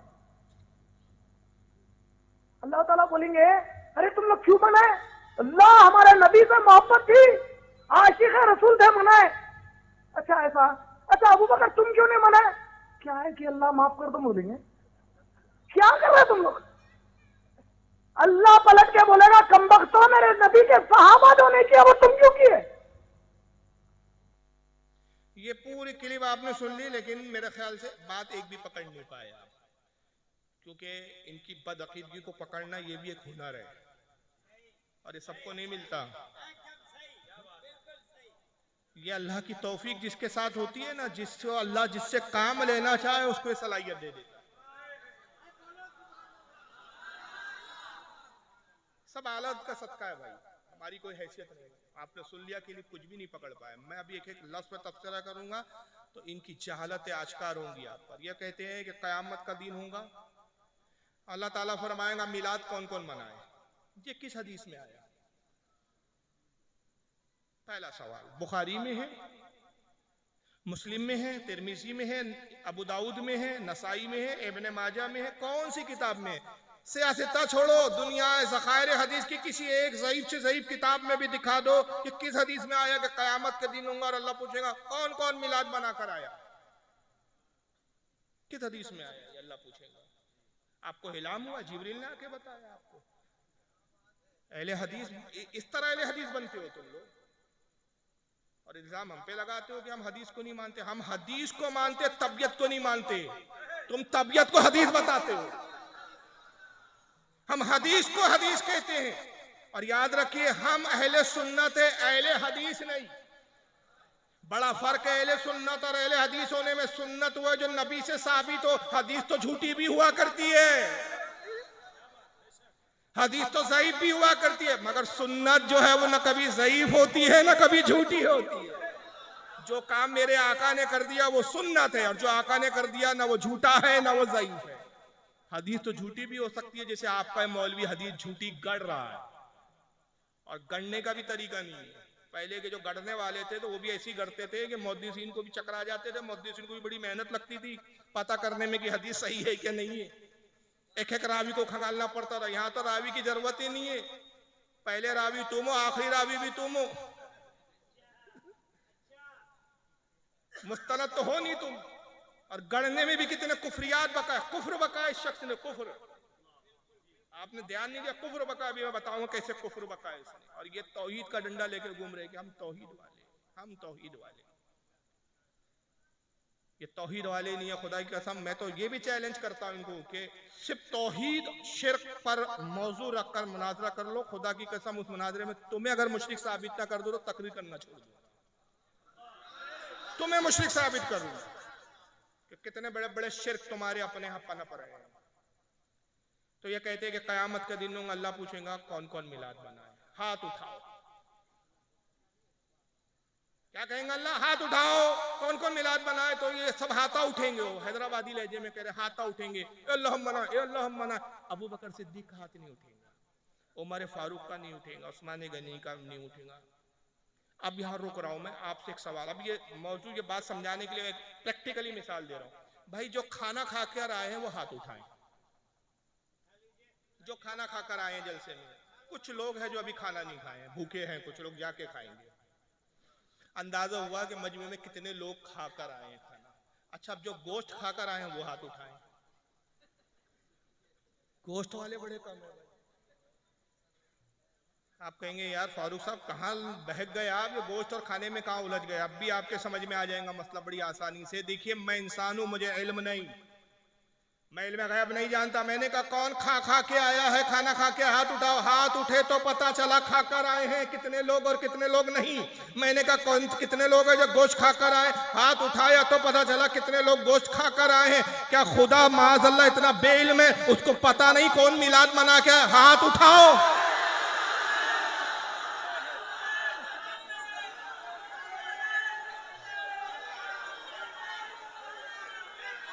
ये तौहीद है तुम्हारी, इस तौहीद पर नाज़ा हो तुम। हाथ उठाओ, कौन मिलाद मनाकर आया? जब हाथ उठेंगे तो पता चलेगा अल्लाह को कि कौन मनाकर आया और कौन नहीं मनाकर आया। अरे मेरा रब तो आलिमुल गैब है, ऐसा आलिमुल गैब जो दिल में गुजर रहा है वो जानता है। आपके दिल में क्या मैं नहीं जानता, मेरे दिल में क्या चल रहा है आप नहीं जानते, वो सबके दिलों के हाल जानता है। अरे ये अभी के हाल को जानना कमाल नहीं है, मेरे रब की शान ये है 20 साल बाद 30 साल बाद, अल्लाह जाने मेरी जिंदगी कब तक है, आपकी जिंदगी कब तक है, 20 साल या 30 साल बाद मैं कहाँ होऊंगा, आप कहाँ होंगे, हमें और आपको नहीं मालूम, रब को ये भी मालूम कहाँ होंगे, कहाँ बैठेंगे, और उस वक्त दिल में क्या ख्याल गुजर रहा होगा उससे भी मेरा रब वाकिफ है। इतना बाखबर रब है।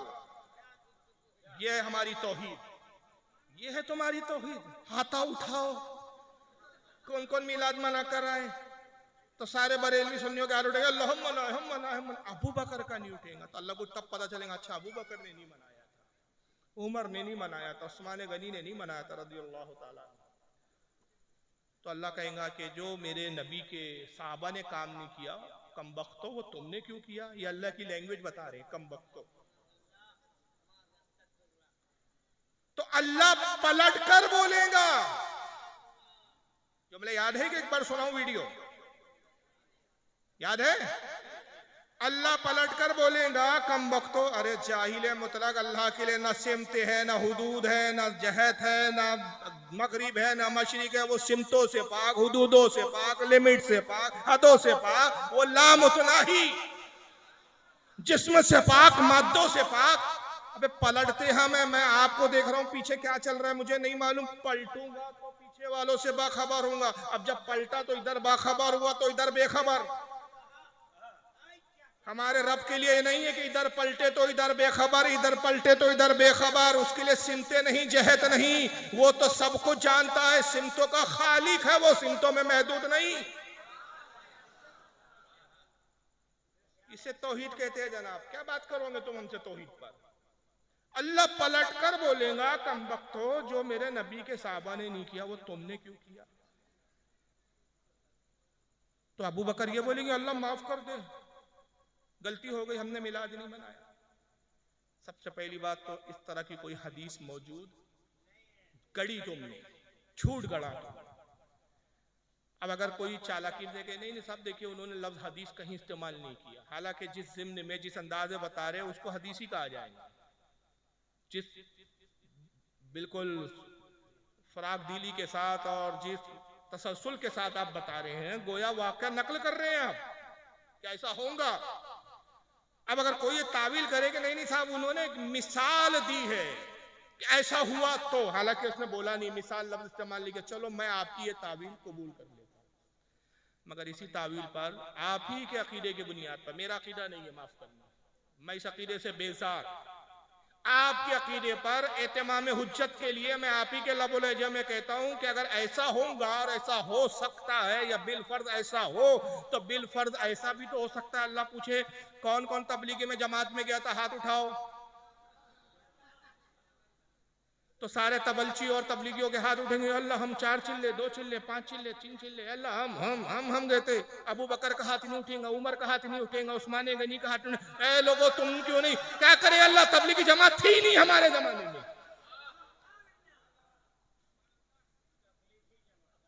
अच्छा कौन कौन बुखारी पढ़कर आया, हाथ उठाओ।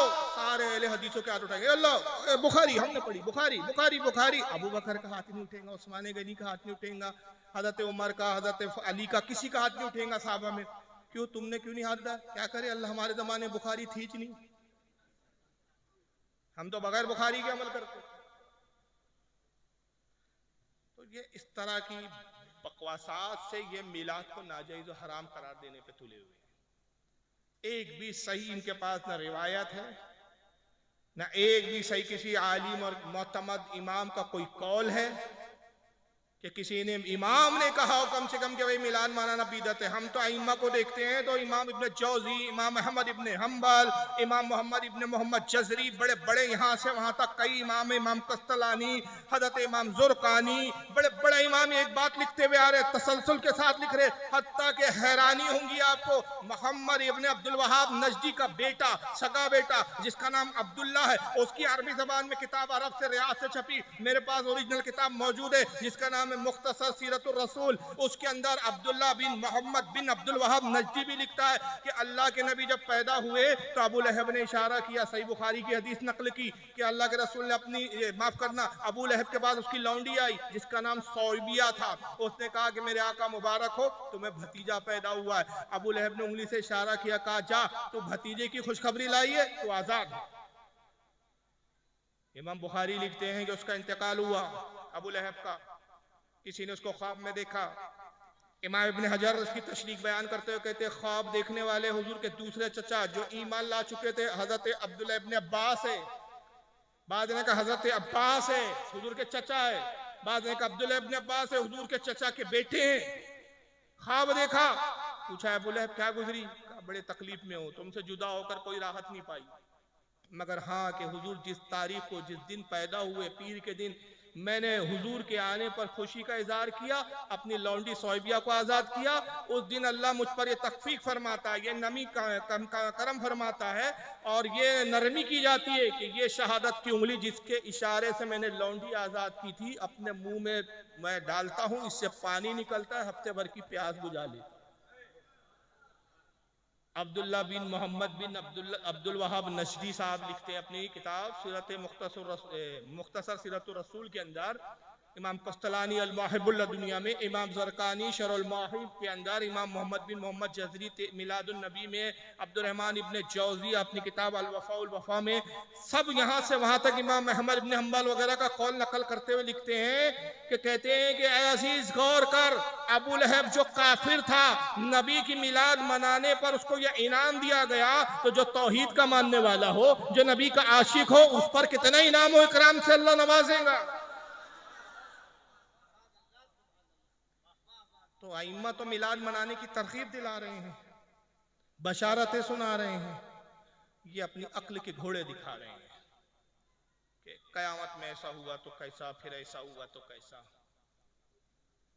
तो एक तरफ देखिए मिलादुन नबी को बिदअत कह के हमें बिदअती करार दिया गया, दूसरी तरफ हमारे खिलाफ मिलाद मनाने की बुनियाद पर जिहाद के फतवे दिए जा रहे हैं कि इनसे जिहाद करो, फमन जादहु बियदिही फहुवा मुमिनुन, जो इनसे अपने हाथ से जिहाद करेगा वो मुमिन होगा।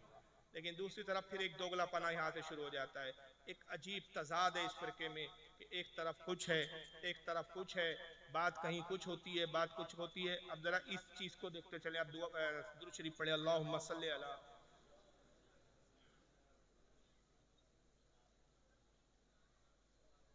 जरा सुनिए इंसाफ को।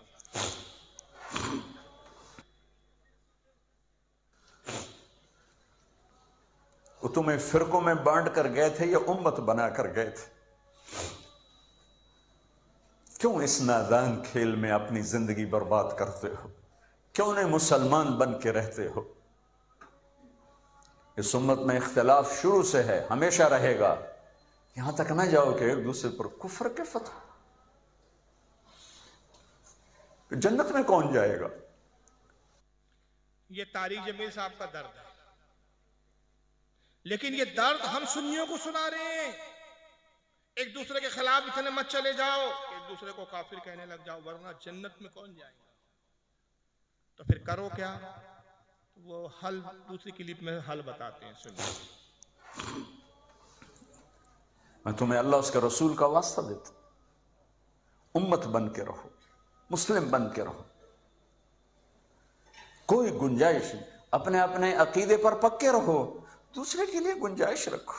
अपने अपने अकीदे पर पक्के रहो, दूसरे के लिए गुंजाइश रखो। अपने अपने अकीदे पर पक्के रहो, एक दूसरे के लिए। ये कुरान की तालीम है, हदीस की तालीम है?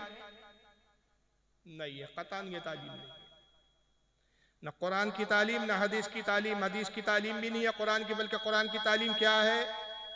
हक और बातिल को आपस में मत मिलाओ, बल्कि हक के साथ हो जाओ। कुरान की ये तालीम है, ये नहीं है। अल्लाह क्या फरमाता है? वला तलबिसुल हक्का, पारा नंबर 1 सूरह बकरा आयत 42 है। वला तलबिसुल हक्का बिल बातिली व तक्तुमुल हक्का व अंतुम तालमून। अल्लाह फरमाता है, लोगों, हक और बातिल को आपस में ना मिलाओ और दानिस्ता जानते बूझते हक को ना छुपाओ। हक के साथ होने का तलकीन दी। लेकिन तारिक जमील साहब कहते हैं कि देखिए, एक दूसरे के लिए गुंजाइश रखो आप, और गुंजाइश के साथ जो है अपने अपने अकीदे पर कायम रहो, और एक दूसरे को काफिर मत कहो। अगर एक दूसरे को आप काफिर कहेंगे तो जन्नत में कौन जाएगा।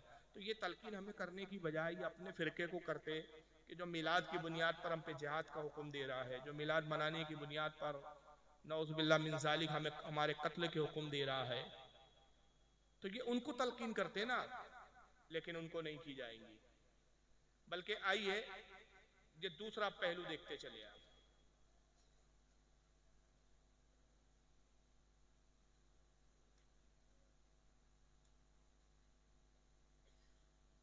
इनकी सुनिए। अल्लाह के नबी मर गए, अल्लाह के नबी मर गए, कब्र अल्लाह के नबी बोलो। और जो ये अकीदा न रखे वो काफिर है, इसलिए कि अबू बकर सिद्दीक का ये बयान है कि नबी करीम सल्लल्लाहु अलैहि वसल्लम मर चुके हैं। हजरत उमर का बयान है कि नबी मर चुके हैं। उस्मान गनी का अकीदा है कि नबी मर चुके हैं। अली का अकीदा है कि नबी मर चुके हैं। फातिमा आयशा अज़वाज मुतहरात का ये अकीदा है कि नबी करीम सल्लल्लाहु अलैहि वसल्लम वफात पा चुके हैं। नबी करीम सल्लल्लाहु अलैहि वसल्लम जिंदा बोलो। जो जिंदा माने वो काफिर है, जो जिंदा माने वो कौन है? वो मुसलमान नहीं है। तारिक जमील साहब की नसीहत इन हजरात के लिए नहीं है। ये पूरी 1400 साल की उम्मत मुस्लिमा को सिर्फ इस बुनियाद पर काफिर करार दे रहे हैं कि हम नबी को जिंदा मानते हैं। तो कह रहे हैं कि नबी करीम सल्लल्लाहु अलैहि वसल्लम तो मरकर मिट्टी में मिल चुके, मर चुके। तो कुछ सवाल आते हैं क्या? जी आ रहा हूं मैं, उसी मौजूद पे आ रहा हूं। नबी पाक सल्लल्लाहु अलैहि वसल्लम मरकर मट्टी हो चुके हैं। ये मैं नहीं कह रहा हूं, बल्कि इनकी किताब तक़वतुल ईमान में लिखा है, यहाँ टेबल पे इस वक्त मौजूद भी है मेरे, जिसमें इनके एक बहुत बड़े आलिम मौलवी इस्माइल देहलवी ने लिखा कि रसूलुल्लाह ने फरमाया, मैं भी एक दिन मरकर मिट्टी में मिलने वाला हूं। यहाँ भी उन्होंने रसूल के नाम पर झूठी हदीस गई। और 150 साल का अरसा हुआ, 150 साल से हमारे उलमा सिर्फ यही सवाल पूछ रहे हैं कि भाई ये किस हदीस में लिखा है कि हुजूर ने कहा मैं मरकर मिट्टी में मिलने वाला हूं, लेकिन बताने के लिए तैयार। अब यहां वो कह रहे हैं कि जो नबी को जिंदा माने वो काफिर है। और तारिक जमील साहब कह रहे एक दूसरे के लिए गुंजाइश रखो, एक दूसरे को काफिर ना कहो। तो ये सबक ये अपने लोगों को, अपने से ताल्लुक रखने वाले अपनी जमात के लोगों को क्यों नहीं सिखाते कि भाई जो नबी को जिंदा मानते उनका अपना अकीदा, उनको उनके अकीदे पे रहो, आप काफिर कहने वाले होते कौन हो? लेकिन सारी नसीहतें हमारे लिए होती है। अभी एक दूसरे साहब का भी सुन लिया। मेरे नबी मोहम्मद अरबी सल्लल्लाहु अलैहि वसल्लम अपने आप को शिफा नहीं दे सकते। नबी सल्लल्लाहु अलैहि वसल्लम के बारे में मैं ये कहूंगा आपके सामने कि नबी मोहम्मद सल्लल्लाहु अलैहि वसल्लम, रसूल मोहम्मद सल्लल्लाहु अलैहि वसल्लम, उनकी कब्र मुबारक में जिंदा नहीं है। जब हमारे नबी मोहम्मद सल्लल्लाहु अलैहि वसल्लम उनकी कब्र मुबारक में जिंदा नहीं है, तो फिर दूसरे उम्मती जिंदा है, फिर कैसे जिंदा हो सकते? नहीं है। अब ये फसीउद्दीन हैदराबादी है, ये भी अहले हदीस जमात से ताल्लुक रखते हैं। ये कहते हैं मैं नबी करीम सल्लल्लाहु अलैहि वसल्लम के बारे में कहूंगा कि मोहम्मद सल्लल्लाहु अलैहि वसल्लम अपने आप को भी शिफा नहीं दे सकते। शिफा नहीं दे सकते मतलब अपने आप को भी फायदा नहीं पहुंचा सकते। नबी इतने मजबूर और बेबस है कि अपने आप को जब फायदा नहीं दे सकते तो आपको और हमें क्या फायदा दे। मुझे बताओ ये रसूलुल्लाह की तौहीन है या नहीं? क्या नबी पाक वाकई इतने मजबूर है? और फिर तौहीद करते आगे कहते हैं कि मोहम्मद सल्लल्लाहु अलैहि वसल्लम मर चुके हैं, जिंदा नहीं है। वो अपनी कब्र में जिंदा नहीं है। जब नबी अपनी कब्र में जिंदा नहीं तो फिर और कोई उम्मती जिंदा हो सकता है? कैसे हो सकता है? कोई उम्मती जिंदा नहीं। यानी आप तो औलिया के बारे में भी अकीदा रखते हैं कि अंबिया इकराम अपनी कब्रों में जिंदा है, औलिया इकराम अपनी कब्रों में जिंदा है, लेकिन इनका अकीदा यह है कि नहीं साहब, ऐसा मानना ही गलत है और जो माने वो काफिर है। और एक तीसरे साहब हैं, उन्होंने तो बड़ा मस्करेपन में हद कर दी साहब। इन साहब को भी जरा देख लिया।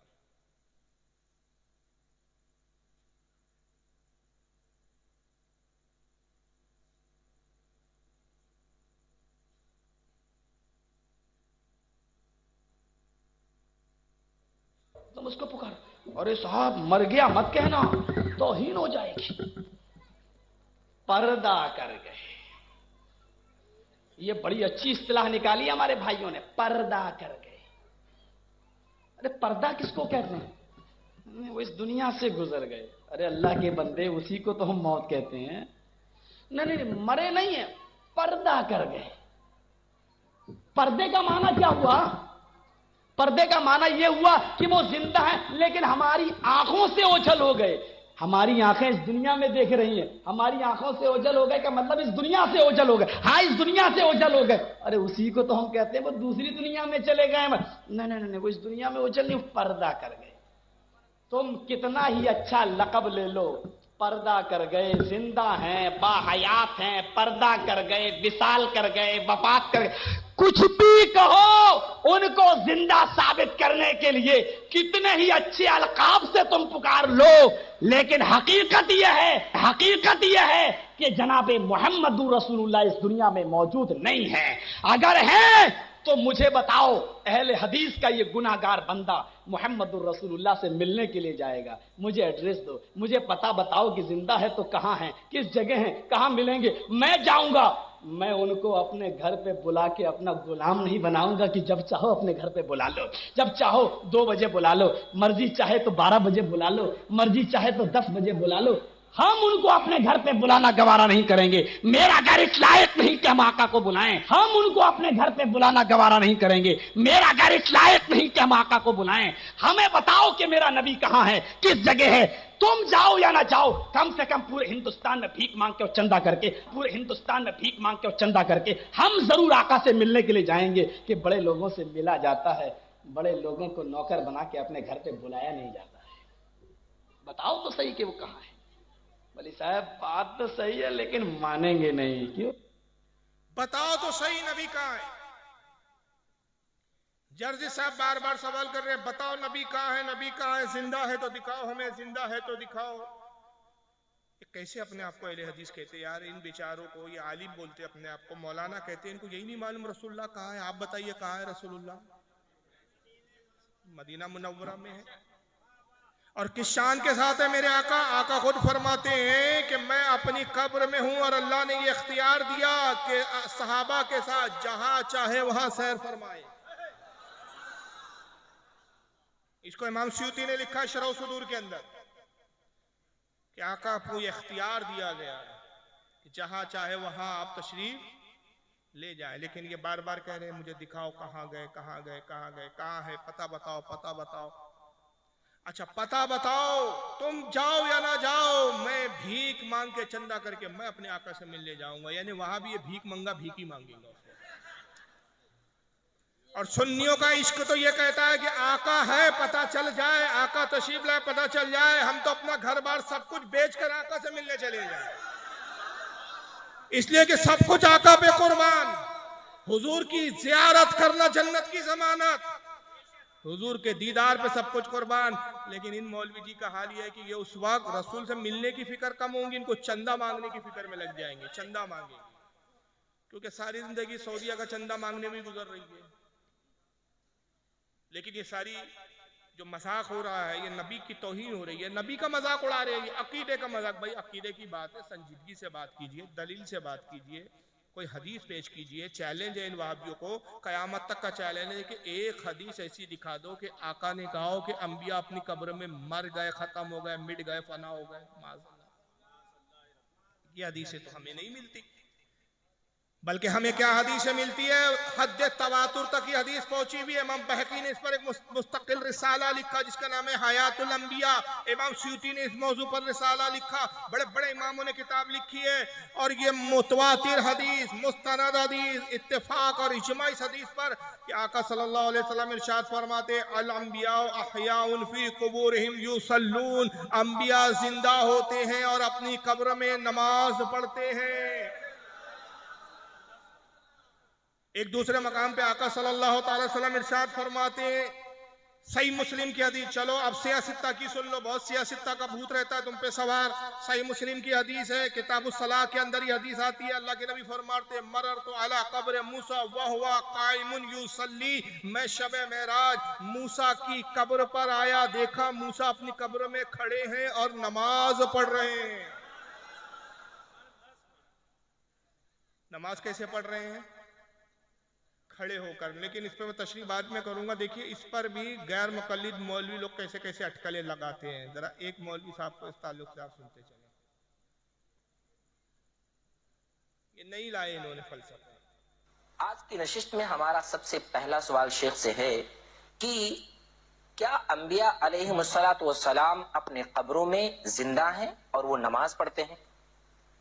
एक हदीस इस माना की मुस्लिम शरीफ में और दीगर किताबों में आती है, अल अंबिया अहयाउन फी कुबूरिहिम।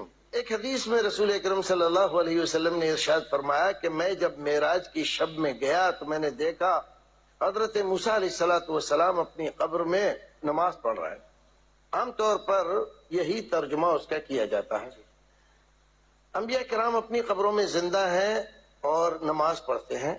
नमाज पढ़ते हैं ये तर्जुमा किया युसल्लून का, और जिन लोगों ने ये तर्जुमा किया वो ज्यादातर मशहूर हो गया है और सारे लोग यही तर्जुमा करते हैं। ये भूल जाते हैं कि युसल्लून का तर्जुमा यही हो, ये मुतय्यन हो, ऐसा नहीं है, क्योंकि सलात के माने दुआ के हैं अरबी में, तो सारे लोग यही तर्जुमा करते हैं। ये भूल जाते हैं कि युसल्लून का तर्जुमा यही हो, ये मुतय्यन हो, ऐसा नहीं है, क्योंकि सलात के माने दुआ के हैं अरबी में। तो हजरत मूसा अलैहिस्सलातु वस्सलाम को रसूल अकरम सल्लल्लाहु अलैहि वसल्लम ने देखा कि दुआ मांग रहे हैं। अंबिया किराम अपनी कब्रों में दुआ मांगते हैं। युसल्ली का मतलब ऐसे ही नमाज पढ़ते हैं। ये नमाज क़याम, रुकू और फिर सजदा, ये नमाज दीगर अंबिया किराम अलैहिमुस्सलातु व तस्लीम की शरीयतों की नमाज की मुताबिकत के साथ दुरुस्त नहीं। ये देखिए कैसे कैसे हथकंडे लाते हैं, कहीं की ईंट कहीं का रोड़ा, भानुमती ने कुंभा जोड़ा। कोई फजीलत नबी की हजम नहीं है। उस हदीस पे तस्करा कर रहे हुए मौलवी साहब कहते हैं कि रसूलुल्लाह की हदीस आती है कि हुजूर ने फरमाया अल अंबिया अहयाउन फी कुबूरिहिम युसल्लून। सारे लोगों ने यही तर्जमा किया युसल्लून का तर्जमा कि नमाज पढ़ रहे हैं। ये जुमले उनके काबिल गौर है। सारे लोगों ने, एक दो ने नहीं बल्कि सबने क्या किया है, सारे लोगों ने युसल्लून का तर्जुमा, सल्ला से बना ये लब, युसल्लून का तर्जुमा नमाज किया। मगर वो भूल जाते हैं कि सलात के मायने, सल्लून के मायने दुआ के भी आते हैं। तो नमाज नहीं पढ़ रहे थे बल्कि वो कब्र में लेटे लेटे दुआ कर रहे थे। ये लायत दूर की कौड़ी मौलवी जी ने। मगर ये मौलवी जी भूल गए कि मूसा अलैहिस्सलाम की हदीस में हुजूर ने एक जुमला इस्तेमाल फरमाया, कायमुन, खड़े थे। कायमुन के मायने होते खड़ा होना, तो खड़े मुर्दे नहीं होते, जिंदा होते हैं। कायमुन का तर्जुमा भूल गए। और दूसरा ये कि जब सारे लोगों ने युसल्लून का तर्जुमा नमाज किया तो मुल्ला जी आप अपनी 1.5 ईंट की मस्जिद अलग क्यों बना रहे? फिर आका सल्लल्लाहु अलैहि वसल्लम ने भी उससे मुराद नमाज ही ली, इसलिए कायमुन का लफ्ज इस्तेमाल किया। तो क्या माज़अल्लाह तुम्हारे अकीदे के मुताबिक नबी भी इसका तर्जुमा नहीं समझ सके? तुम ज्यादा समझदार पैदा हो गए 14 साल के बाद। जबकि हुजूर कह रहे हैं कि मैंने मूसा को नमाज पढ़ते हुए देखा। और अगर इस तरह के मायने मुराद लेने शुरू कर दी जाए ना ऐसे अकल के घोड़े, तो बड़ा प्रॉब्लम हो जाएगा। क्योंकि युसल्लून का तर्जुमा दुआ ही नहीं मौलवी साहब, एक और होता है सलात का तर्जमा, और भी होते हैं। एक होता है टेढ़ी कमची को सीधा करना, एक होता है कमर पे हाथ रख के रक्स करना, ये भी होता है। तो कल तुम्हारी तरह एक अक्लमंद आएगा और नमाज का वक्त हुआ तो उसने कमची ली और सीधी करने बैठ गया, और उससे कहा जाएगा भाई नमाज का वक्त हो गया, नमाज के लिए चलिए, तो कहेंगे छोड़िए जनाब, अरबी लुगात उठा के देखिए, कुरान में जो जगह जगह आया ना वाक़िमुस्सला, कायम करो नमाज, तो नमाज से मुराद ये नमाज नहीं है जो आप और मौलवी लोग पढ़ते हैं। नमाज के मायने कमची को सीधा करना है। मैं वही कर रहा हूं। एक साहब उठेंगे नमाज के वक्त 5 वक्त उठेंगे, कमर पे हाथ रखेंगे और गोल गोल घूम के रक्स करना शुरू कर देंगे। क्यों भाई, क्या हो रहा है? भाई कुरान में आया वाक़िमुस्सला, कायम करो नमाज, सलात के मायने कमर पे हाथ रख के रक्स करना है, वही कर रहा हूं मैं। सवाल ये होता है मौलवी जी ये मनमाइनी मायने नहीं लिए जाएंगे? नबी और सहाबा ने जो मायने मुराद लिए और जिस पर अमल करके बता दिया वही मायने मुराद दिए जाएंगे। आका ने यह फरमाया कि मैं मूसा की कब्र पर आया और मैंने देखा मूसा खड़े हैं और युसल्लून, तो वहां सारे मुफस्सिरीन मुहद्दिसीन सब ने नमाजी तर्जमा किया। तो सारे मुहद्दिसीन अरबी नहीं समझते थे, आप ज्यादा अरबी समझने लगे। तो देखिए ये किस तरह अक्ल के घोड़े दौड़ाते हैं और किस तरह से अक्ल के फंडे लाते हैं। बहरहाल जर्जिस साहब की जो बात चल रही थी, मैंने बीच में ये ला दिया कि युसल्लून का जो तर्जुमा है इन लोगों ने कैसा फेरने की कोशिश की, मगर सबसे ज्यादा बदतरीन आदमी तो इसमें जर्जिस है। उसने कहा नबी पाक सल्लल्लाहु अलैहि वसल्लम अगर जिंदा है तो कहां है, मुझे दिखाओ, मैं जाऊंगा, भीख मांग के जाऊंगा, पता बताओ मुझे। यानी इनका कहने का मतलब यह है कि अगर जिंदा है तो दिखाओ। तो कल जर्जिस के पास कोई गैर मुस्लिम आया और कहे कि मौलवी जर्जिस साहब तुम्हारा खुदा जिंदा है क्या मुर्दा है? तो खुदा क्या है बोलो भाई? जिंदा है। आयतुल कुर्सी में फरमाया हय्युन, वो जिंदा है। अल्लाहु ला इलाहा इल्ला हुवा अल हय्युल कय्यूम। हई यानी जिंदा, कय्यूम यानी जिंदगी देने वाला, वो खुद जिंदा और दूसरों को जिंदगी अता फरमाने वाला। तो अल्लाह ने फरमाया अल्लाह जिंदा है। अब कोई आए और कहे कि जर्जी साहब खुदा जिंदा है तो मुझे पता बताओ अल्लाह है तो कहा मुझे एड्रेस दो, मैं अल्लाह से मिलने जाऊंगा। तो इनके अब्बा जान भी पता नहीं दे सकते। दे सकता है कोई? कुरान के अंदर आया कि भाई शब बारात के दिन रहमत के फरिश्ते आसमान दुनिया से जमीन पर नुज़ूल करते, तनज़्ज़लुल मलाइका। और ये वो रात है जिसमें फरिश्ते नाजिल होते हैं। किसी शब बारात में, ये शब कद्र में, माफ कीजिएगा, शब बारात में, शब कद्र, किसी शब कद्र में आपको फरिश्ते दिखे कभी? आप कोई इनके जैसा अकीदा रखने वाला बदअकीदा आ जाए कहे कि भाई कुरान में तो है कि इस रात में फरिश्ते आते, हमें फरिश्ते दिखाओ, बताओ कहाँ है फरिश्ते, एड्रेस तो हम मिलने जाएंगे। फरिश्तों का एड्रेस इनके अब्बा भी नहीं दे सकते। और कोई जज्बाती आदमी जाए और जर्जिस का गला दबाना शुरू कर दे, और जर्जी जब छटपटाए, चीखे चिल्लाए कि भाई मुझे मत मारो, मैं मर जाऊंगा, तो जवाब में कहने वाला कहेगा जनाब आप मर कैसे सकते हैं? रूह कब्ज करने के लिए मलकुल मौत मुकर्रर है। मलकुल मौत तो हमें नजर आ नहीं रहे है, तो दिखाओ कहाँ। तो इनका डी एंड हो जाएगा, लेकिन मलकुल मौत आखिरी तक नजर नहीं आएंगे। लेकिन जर्जिस साहब की सारी भागदौड़ इस बात की थी कि देखो नबी मर चुके हैं, जिंदा नहीं है। अब तुम नबी के लिए कितने ही अच्छे अल्फाज इस्तेमाल करो, तुमको पर्दा कर गए, मतलब यही हुआ कि मर गए। तुम कहोगे नबी पाक सल्लल्लाहु अलैहि वसल्लम हमारी आंखों से उजल हो गए, मतलब यह है कि इस दुनिया में मौजूद नहीं है। तुम कितना ही अच्छा लक़ब ला लो, कितना ही अच्छा लक़ब इस्तेमाल कर लो, हकीकत यह है कि तुम मोहम्मद सल्लल्लाहु अलैहि वसल्लम को जिंदा साबित नहीं कर सकते। जिंदा है तो कहाँ है, दिखाओ। यानी जर्जी साहब का कहना है कि हकीकत को तस्लीम करो, हकीकत यह है कि मर चुके हैं। तो एक हकीकत जर्जी साहब की मैं भी बता देता हूँ। जर्जी साहब और उनकी जमात के लोग इसको कबूल कर, और कुरान से हकीकत, कुरान इंसान की तख्लीक के बारे में कहता है कि ऐ इंसान हमने तुझे एक गंदे नुत्फे से पैदा किया। सूरह यासीन में फरमाया, आयत का मफहूम है। नुत्फा किसको कहते हैं? गंदा पानी जो मर्द से खारिज होता है, औरत के रहम में जाता है, उससे बच्चा बनता है।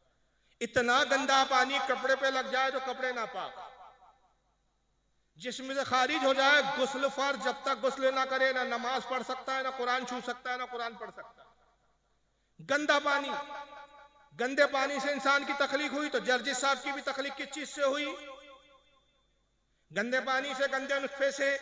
तो हकीकत तो ये है कि जर्जिस साहब भी गंदा नुत्फा है। तो जब जलसा गाह में आए तो मैं आया तो हमारे अलाउंसर साहब, हलचल साहब तो कह रहे थे उलमा अहले सुन्नत, आलिम अहले सुन्नत, मुनाज़िर सुन्नत, ये इनका एहतराम था, इनका अदब था, इनकी मोहब्बत थी। मगर इनके मुकर्रिर मौलवी को चाहिए, इनके नाज़िम जलसा को चाहिए हकीकत कबूल करे। जर्जी जब जलसे में आए तो कहे हजरात लीजिए गंदा नुत्फा तशरीफ ला रहे हैं,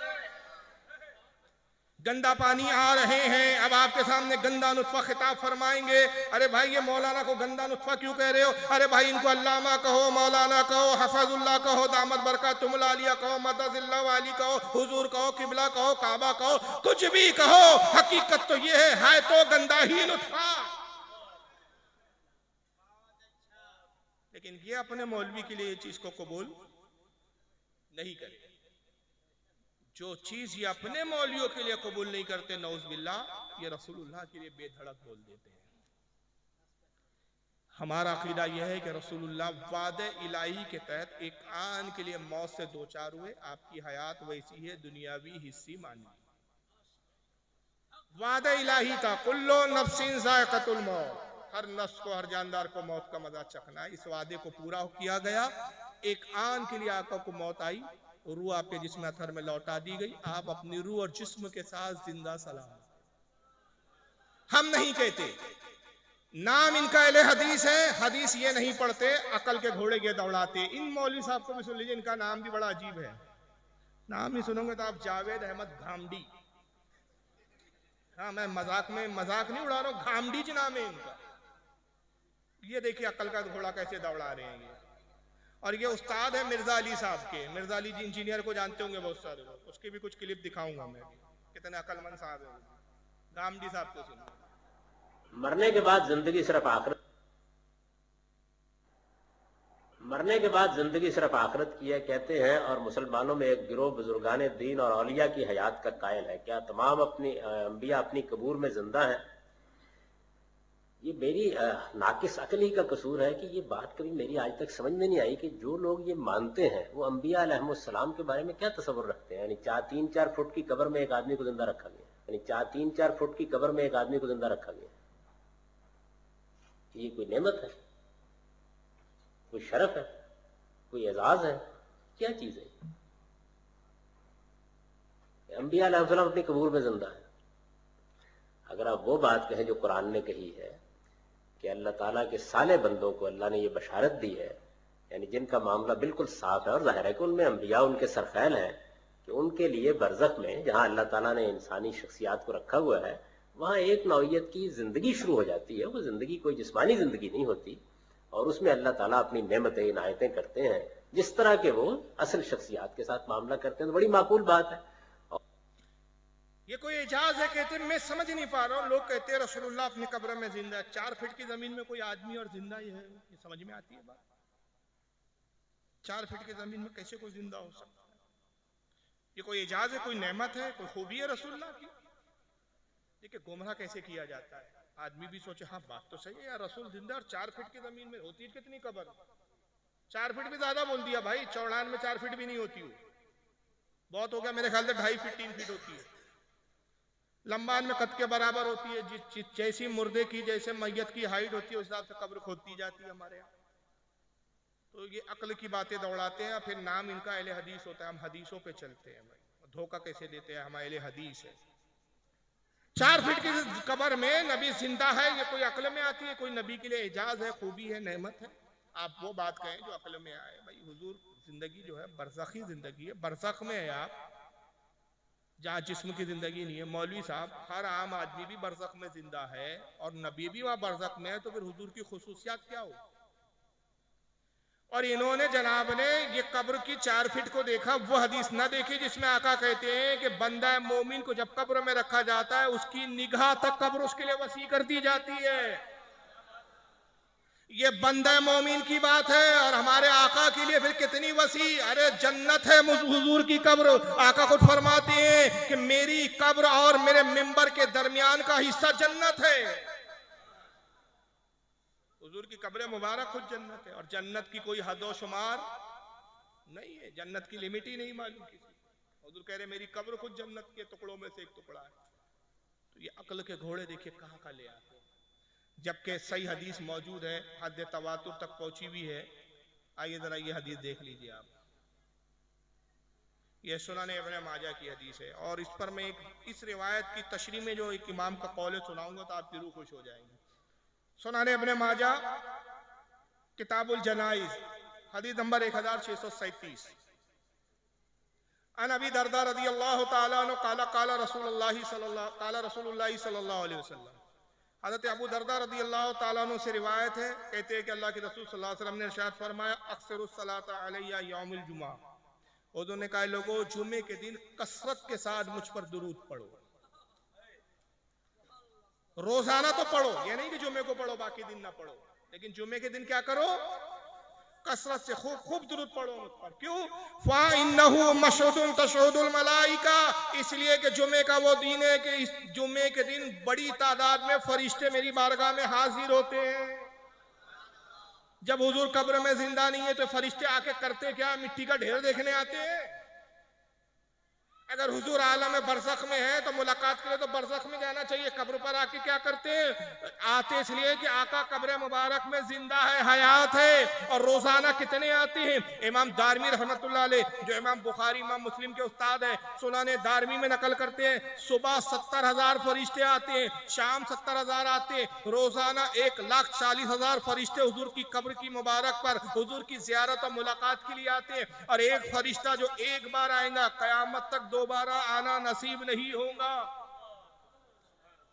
इससे ये भी मसला हल हो गया जो कहते कब्रों पे जाना शिर्क है, कब्र पुजुआ, ये सारे फरिश्ते 1,24,000 रोजाना कब्र पुजुआ है जो कब्रों पर आते हैं। तुम हमें कब्रों से रोक सकते हो लेकिन फरिश्तों को तुम्हारा बाप भी नहीं रोक सकता। पता चला कि सबसे बड़े तुम्हारे अकीदे के बकौल सबसे बड़े अगर कब्र पुजुआ है तो फरिश्ते हैं। 70,000 सुबह 70,000 शाम, लेकिन जुमे के दिन ये तादाद क्या हो जाती है, दुगनी हो जाती है। आका कहते हैं तादाद बढ़ जाती है, जुमे के दिन ज्यादा तादाद में फरिश्ते आते हैं, इसलिए मुझ पर जुमे के दिन ज्यादा दुरूद पढ़ो। फ़इन्ना अहदन लन युसल्लिया अलैया इल्ला उरिदत अलैया सलातुहु हत्ता यफरुगा मिनहा। आका कहते हैं जब तुम में से कोई मुझ पर दुरूद पढ़ता है वो दुरूद फरिश्ते मुझ तक पहुंचाते रहते हैं। ये रिवायत क्या समझ में आ रही है, हुजूर की जिंदगी पता चल रही है कि नहीं चल रही है। तुम में से जो कोई दुरूद पढ़ता है मुझ पर वो फरिश्ते मुझ पर दुरूद पहुंचाते रहते हैं, यहाँ तक के पढ़ने वाला खुद फारिग हो जाए, पढ़ने वाला दुरूद पढ़ना बंद कर दे, जब तक पढ़ता है फरिश्ते लाते रहते हैं। ये हदीस का टुकड़ा बड़ा खास है। इस हदीस की तशरीह में एक दूसरी हदीस इमाम अबू नईम हिलियतुल औलिया में, इमाम बहकी दलाइलुन नबवा में, इमाम काजी अयाज किताबुश शिफा में, इमाम हैसमी मजमुउज़ ज़वाइद में, बड़े बड़े मुहद्दिसीन इसी हदीस के ज़िम्न में एक दूसरी हदीस दूसरी सनद से लाते हैं। और वो हदीस ये कि आका कहते हैं जो फरिश्ते मुझ पर दुरूद पहुंचाते हैं वो दुरूद कैसे पहुंचाते, ऐसा नहीं कहते या रसूलुल्लाह एक उम्मती ने दुरूद भेजा है, करोड़ों अरबों हुजूर के उम्मती है, कैसे पता चले कि भाई कौन से उम्मती ने दुरूद भेजा है। तो आका फरमाते हैं कि जब ये फरिश्ते मुझ पर दुरूद भेजते हैं, दुरूद पहुंचाते हैं मेरे उम्मती का, तो उस उम्मती का नाम बताते हैं, उसके बाप का नाम बताते हैं, उसके कबीले का नाम बताते हैं, जहां से पढ़ रहा है वो जगह बताते हैं, पूरा तारुफ पेश करते हैं। यहाँ तक कि फरिश्तों को ये भी पता है फारूक रज़वी महाराष्ट्र में रहता है, नागपुर का रहने वाला है, नागपुर से निकला, अब ये आ गया है कलकत्ता बंगाल में साहब यहाँ एक जलसे में बैठा हुआ है और जलसे में दुरूद पढ़ रहा है। तो फरिश्ते कहते हैं या रसूल अल्लाह मोहम्मद इब्ने अब्दुल गफ्फार, जो कबीले से पठान कबीले से ताल्लुक रखता है, जो महाराष्ट्र का रहने वाला, हिंदुस्तान के महाराष्ट्र का रहने वाला है, शहर नागपुर का है, इस वक्त बंगाल की सरजमीन में कलकत्ता के इलाके में बैठकर एक मजलिस में आप पर दुरूद भेज रहा है। आका कहते हैं जब उस उम्मती का नाम बताते हैं, बाप का नाम बताते हैं, कबीले का नाम बताते हैं, वो उम्मती मेरी निगाहों के सामने हो जाता है और मैं अपने उस उम्मती को ऐसे पहचानता हूं जैसे बाप अपने बेटे को पहचानता है।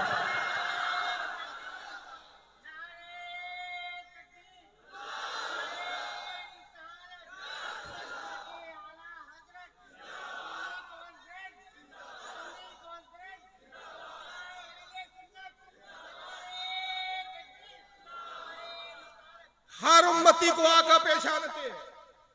जब उम्मती को पहचानते तो बेईमानों को नहीं पहचानते, गद्दारों को नहीं पहचानते, उन्हें भी पहचानते।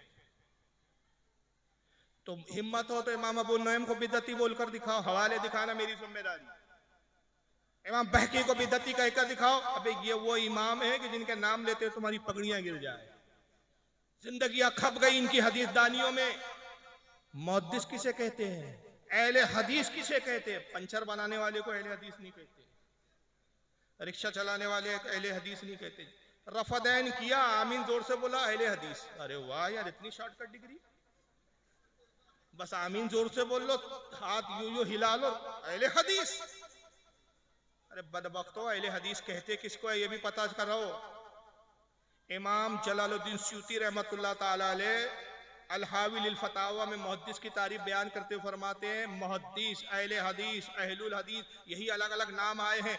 उस शख्स को कहते हैं जिसको कम अज कम 1 लाख हदीसें माँ अस्मा और रिजाल के याद हो।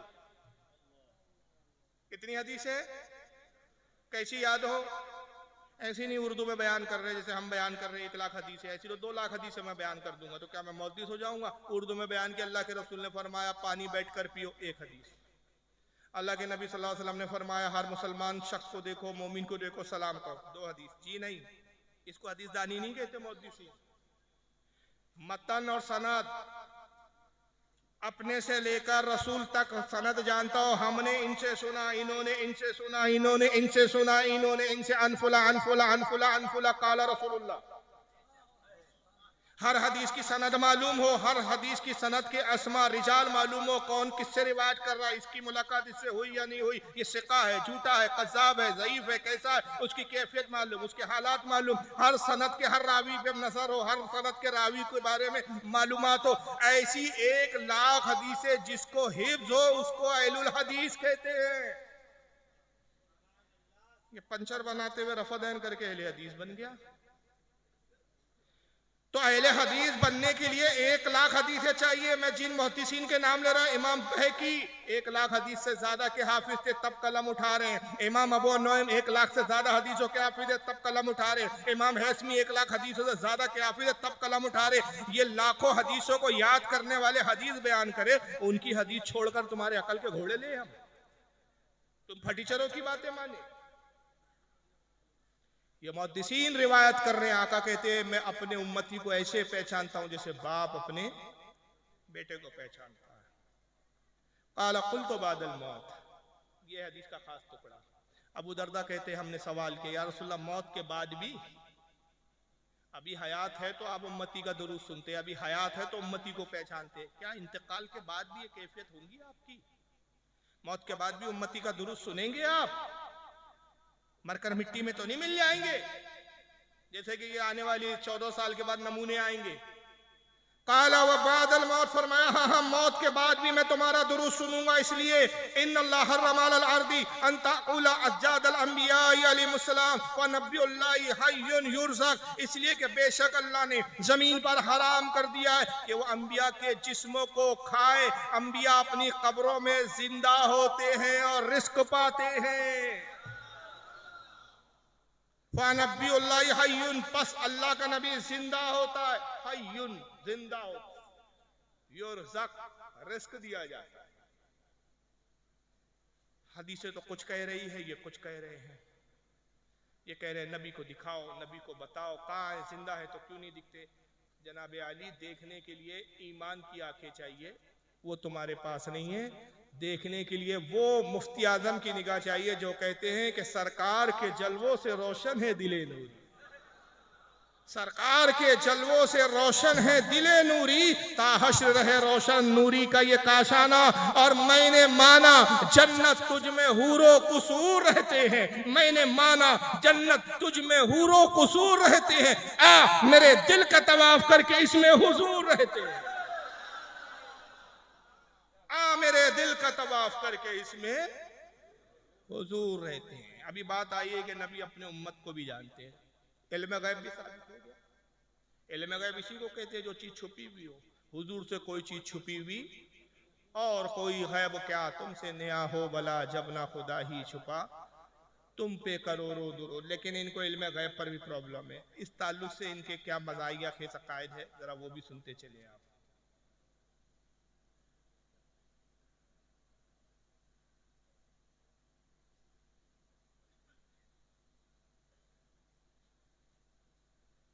दुरूद पढ़े आप। अल्लाहुम्मा सल्ली अला सय्यिदना मौलाना मुहम्मद। सुनिए, मैं नाम नहीं बता पाया, शायद ये मौलवी महराज रब्बानी साहब है, घुटे हुए अहले हदीस फिरके से ताल्लुक है इनका। पहले हिंदुस्तान में रहते थे, सऊदीया की खैरात पे पल रहे हैं आजकल ये। हाँ, सुन लीजिए। नऊजुबिल्लाह, बल्कि यहां तक कहा गया है, औजुबिल्लाह, मैं कहता हूं ये तो शेख अब्दुल कादिर जिलानी का ये शेर हो ही नहीं सकता। लेकिन अपने नादानों ने, अपने जालिमों ने किस तरह से शेख अब्दुल कादिर जिलानी को बदनाम किया। कहते हैं कि शेख अब्दुल कादिर जिलानी फरमाते हैं कि रायतु बिलादिल्लाह जमा कखरदलतिन अला हुक्म इत्तिसाली, कखरदलतिन अला हुक्म इत्तिसाली, मैं अल्लाह के शहर को और दुनिया को ऐसे देख रहा हूं जैसे अपनी हथेली पे राई के दाने को मैं देख रहा हूं मुसलसल, इस तरह से मैं देखता हूं। औजुबिल्लाह अस्तगफिरुल्लाह। यहाँ तो हमारे नबी हजरत मोहम्मद रसूलुल्लाह सल्लल्लाहु अलैहि वसल्लम का आलम क्या था। आप सल्लल्लाहु अलैहि वसल्लम, अल्लाह के रसूल सल्लल्लाहु अलैहि वसल्लम को अपने पीठ पीछे का भी इल्म नहीं था। अल्लाह के रसूल सल्लल्लाहु अलैहि वसल्लम की दीवार के पीछे का भी पता नहीं था कि इसके पीछे कौन है, क्या कर रहा है, क्या नहीं कर रहा है कि नहीं? है क्या नहीं? रसूल को दीवार के पीछे का इल्म नहीं था। अनारकली की औलाद, दीवार से बड़ी मोहब्बत है इनको, अनारकली को दीवार पे चुनवा दिया। हालांकि फर्जी कहानी है वो। मुगल आजम की कहानी जो है वो क्या है, फर्जी। अनारकली नाम की कोई औरत कभी जिंदगी में कोई किरदार है ही नहीं, लेकिन वो फिल्म ऐसी बनी कि साहब लोगों के दिमाग में यह है कि अनारकली नाम की कोई औरत थी, कोई रक्कासा थी जिसपे जहांगीर साहब जो है फिदा हो गए थे। तो दीवार के पीछे का इल्म नहीं था। हर वहां भी उठे सुठे यही लाएगा, दीवार के पीछे का इल्म नहीं था।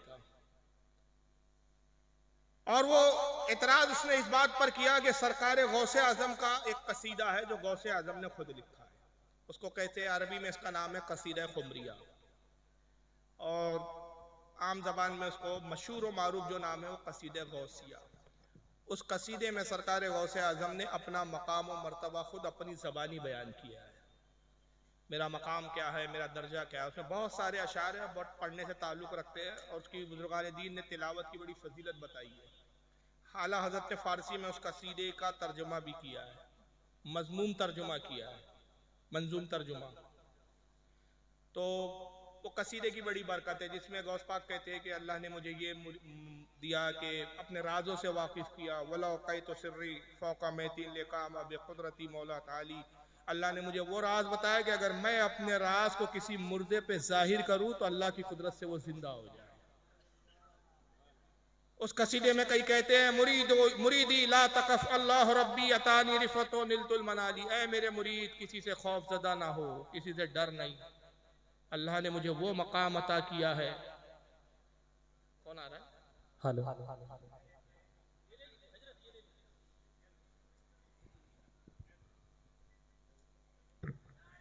सभी खड़े हो जाएं।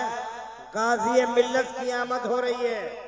गाजी मिल्लत तशरीफ ला रहे हैं हज़रत अल्लामा गुलाम रसूल बलियावी साहब, मोहतमी में दार शरिया पटना की आमद हो रही है। नारे तकबीर, जोर से बोलो, नारे तकबीर, नारे रिसालत, उलमा अहले सुन्नत, गाजी मिल्लत, गाजी मिल्लत हज़रत अल्लामा गुलाम रसूल बलियावी, नारे तकबीर, नारे रिसालत। वाह वाह वाह वाह। आप तशरीफ रखें, आप सभी नीचे बैठ जाए, सभी नीचे बैठे। आप बलियावी जी आ गए हैं, देख लीजिए, ये है मौलाना गुलाम रसूल बलियावी साहब आ गए, माशाअल्लाह। अस्सलाम वालेकुम। माशाअल्लाह, सुभानअल्लाह। काज़ी मिल्लत हज़रत अल्लामा मौलाना गुलाम रसूल बलियावी साहब दामत बरकातुहुल क़ुद्सिया की तशरीफ़ आवरी हुई है। उनके चेहरे ज़ेबा की ज़ियारत से आप और मैं सब हम मुस्तफ़िज़ हो रहे हैं। अल्लाह ताला हज़रत की उम्र में बरकत अता फरमाए, हज़रत को हवादसात ज़माना से महफूज फरमाए, और कौम मिल्लत की खिदमत करने की तौफीक अता फरमाए और हजरत से हम सबको फैजियाब व मुस्तफिज फरमाए। तो बात क्या चल रही थी? इल्म गैब के बारे में। हाँ, शेख अब्दुल कादिर जीलानी। तो सरकार गौसे आजम का कसीदा गौसिया है, उसमें गौसे पाक रज़ी अल्लाह ताला अन्हु ने अपने मकाम मनसब का इज़हार किया है। उसमें एक शेर है, वो फरमाते हैं, नजर तो इला बिलादिल्लाहि जमा का खरदलतीन अला हुक्म इत्तिसाली। मैं अल्लाह के शहरों को ऐसे देख रहा हूं जैसे मेरे हथेली में राई का दाना रखा हुआ। अब गौसे पाक का जब ये इल्म का आलम है, गौसे पाक को अल्लाह ने वो इल्म गैब अता किया कि आप अल्लाह के तमाम मुल्कों को, अल्लाह के शहरों को ऐसे देख रहे हैं जैसे हथेली में राई का दाना। अभी हमारे उलमा ने इस बुनियाद पर यह दलील कायम की कि जब रसूल की अता से गौसे आजम की नजर का यह आलम है, तो मुस्तफ़ा की नजर का आलम क्या होगा, हुजूर के गैब का आलम क्या होगा? तो महराज रब्बानी साहब उसका जवाब देके कहते हैं कि ये शेख अब्दुल कादिर जिलानी का कसीदा है ही नहीं, ये उनका कसीदा हो ही नहीं सकता। भाई आपके इनकार से क्या होता है? किताबों में कसीदा मौजूद है, किताबें मौजूद है, उसकी सनदें मौजूद है, उसका जिक्र मौजूद है, उसके तस्करे मौजूद है। बड़े बड़े वक्त के मुहद्दिसीन ने उसका कसीदे का जिक्र किया। मुल्ला अली कारी जैसे वक्त के जय्यद मुहद्दिस ने नुज़रतुल फ़वातीर में उसका जिक्र किया है। हज़रत इमाम अब्दुल्ला याफ़ई ने उसका जिक्र किया है। बड़े बड़े मुहद्दिसीन ने उस कसीदे का जिक्र किया है। तो आप हो कौन जनाब कि जो आपकी बात को तस्लीम किया जाए? अब उस पर वो कह रहे हैं कि गौसे आजम का कसीदा नहीं, क्योंकि गौसे पाक कैसे कह सकते हैं कि मेरे हाथ में राई के दाने की तरह मैं दुनिया के मुल्कों को देखता हूं। हमारे नबी का तो ये हाल था कि दीवार के पीछे का इल्म नहीं था उनको, अपनी पीठ के पीछे के बारे में नहीं जानते थे। और टाइटल क्या लगा इन मौलियों को, छुब्बे इबा कुबा, सारे ऐसे सच धज के आते हैं बिल्कुल बाराती दूल्हे की तरह, कि मालूम होता है कि भाई इनसे बड़ा अल्लामा रुए जमीन पर इस वक्त था ही नहीं, जैसे बिल्कुल मुहद्दिस आजम चले आ रहे हैं। मगर हालत यह है कि बेचारे बुखारी जैसी किताब की रिवायतों से भी नाबलद और सुन्नियों से हर मामले में बुखारी में, क्या मालूम होता सारे बुखारी के हाफिज बैठे हुए हैं। आइए इस बेचारे यतीमुल इल्म को बुखारी भी नहीं दिखी। मैं आपके सामने बुखारी शरीफ पेश कर रहा हूँ। सही बुखारी आपके स्क्रीन पर है, किताबुस सलाह, हदीस नंबर 418। अन अबी हुरैरा अन्ना रसूलुल्लाह सल्लल्लाहु अलैहि वसल्लम क़ाल। इस हदीस का पस मंजर पहले सुन ले, फिर रिवायत समझ में आएंगी, क्योंकि इमाम बुखारी ने मुख्तसर अल्फाज में इस रिवायत को बयान किया है। फतुल बारी में इमाम इब्न हजर अस्कलानी वगैरह और हज़रत इमाम कुस्तलानी इरशादुस सारी वगैरह में नकल करते हैं कि हदीस पूरी मुकम्मल यह है कि आका सल्लल्लाहु अलैहि वसल्लम नमाज पढ़ा रहे हैं, पीछे सहाबा इकराम मौजूद है मुक्तदी की हैसियत से। बास सहाबा का नमाज में उस वक्त दिल नहीं लग रहा है, कुछ दुनियावी ख्यालात है, किसी का बाजार में है, किसी का काम की तरफ तवज्जो है, गर्मी के दिन है। बास सहाबा नमाज की हालत में अपनी दाढ़ियों को खुजा रहे हैं और आका का रुख किधर है? किबले की तरफ। आप मेरी तरफ देख रहे हैं, आपके पीठ के पीछे क्या हो रहा है आप जानते हैं? मैं आपकी तरफ देख रहा हूं, मेरे पीठ पीछे कौन बैठा है, क्या कर रहा है, मुझे उसकी खबर नहीं। लेकिन मुस्तफा सल्लल्लाहु अलैहि वसल्लम का आलम क्या, हमारे आका का। हज़रत अबू हुरैरा कहते काला हल तरौना क़िबलती हा हुना। आका ने नमाज खत्म किया, फरमाया क्या तुम ये समझते हो कि मेरा रुख किबले की तरफ है? क्या तुम ये समझ रहे हो कि मैं किबले की तरफ देखता हूं तो तुम्हारे पीछे हालों से नावाकिफ, तुम क्या कर रहे हो नहीं मालूम मुझे? नहीं ऐसा नहीं है। फ़वल्लाही मा यख्फा अलैया खुशूकुम वला रुकूकुम। अल्लाह की कसम, न तुम्हारा खुशू मुझसे छुपा हुआ है, न तुम्हारा रुकू मुझसे छुपा हुआ है। हदीस के जुमलों पे गौर करें आप। सिर्फ सरकार अगर ये अल्फाज कह देते ना, फ़वल्लाही मा यख्फा अलैया वला रुकूकुम, तुम्हारा रुकू मुझसे छुपा हुआ नहीं, और ये भी अगर उसमें मिला देते वला सुजूदुकुम, तुम्हारा सजदा भी मुझसे छुपा हुआ नहीं, तो वहां भी जी वहां भी एक तावील लाते। नहीं साहब, असल में रुकू साहबा का देख लेते थे रसूलुल्लाह, सजदा भी देख लेते थे। वजह ये थी कि जो मेहराब थी ना हुजूर की मस्जिद नबवी की, वहां आईना लगा हुआ था, आईने में दिख जाता था हुजूर। मगर रसूलुल्लाह ने एक लफ्ज ऐसा इस्तेमाल फरमा दिया, ये भी सरकार का इल्म गैब, आने वाले दौर में मेरे इल्म गैब के मुनकिरीन इसमें शुबा ना पैदा कर देता। आपने पहले जुमला क्या फरमाया, मा यख्फा अलैया खुशूकुम, खुशू कहते दिल के ख्यालात, दिल कहाँ कहाँ है, दिल कितना दिल जमई के साथ इबादत में मशगूल है, कहाँ दिल लगा हुआ है। आका कह रहे मैं तुम्हारे दिल के हालात से भी वाकिफ हूं, तुम्हारे जो दिल में क्या चल रहा है उसको भी मैं जानता हूं।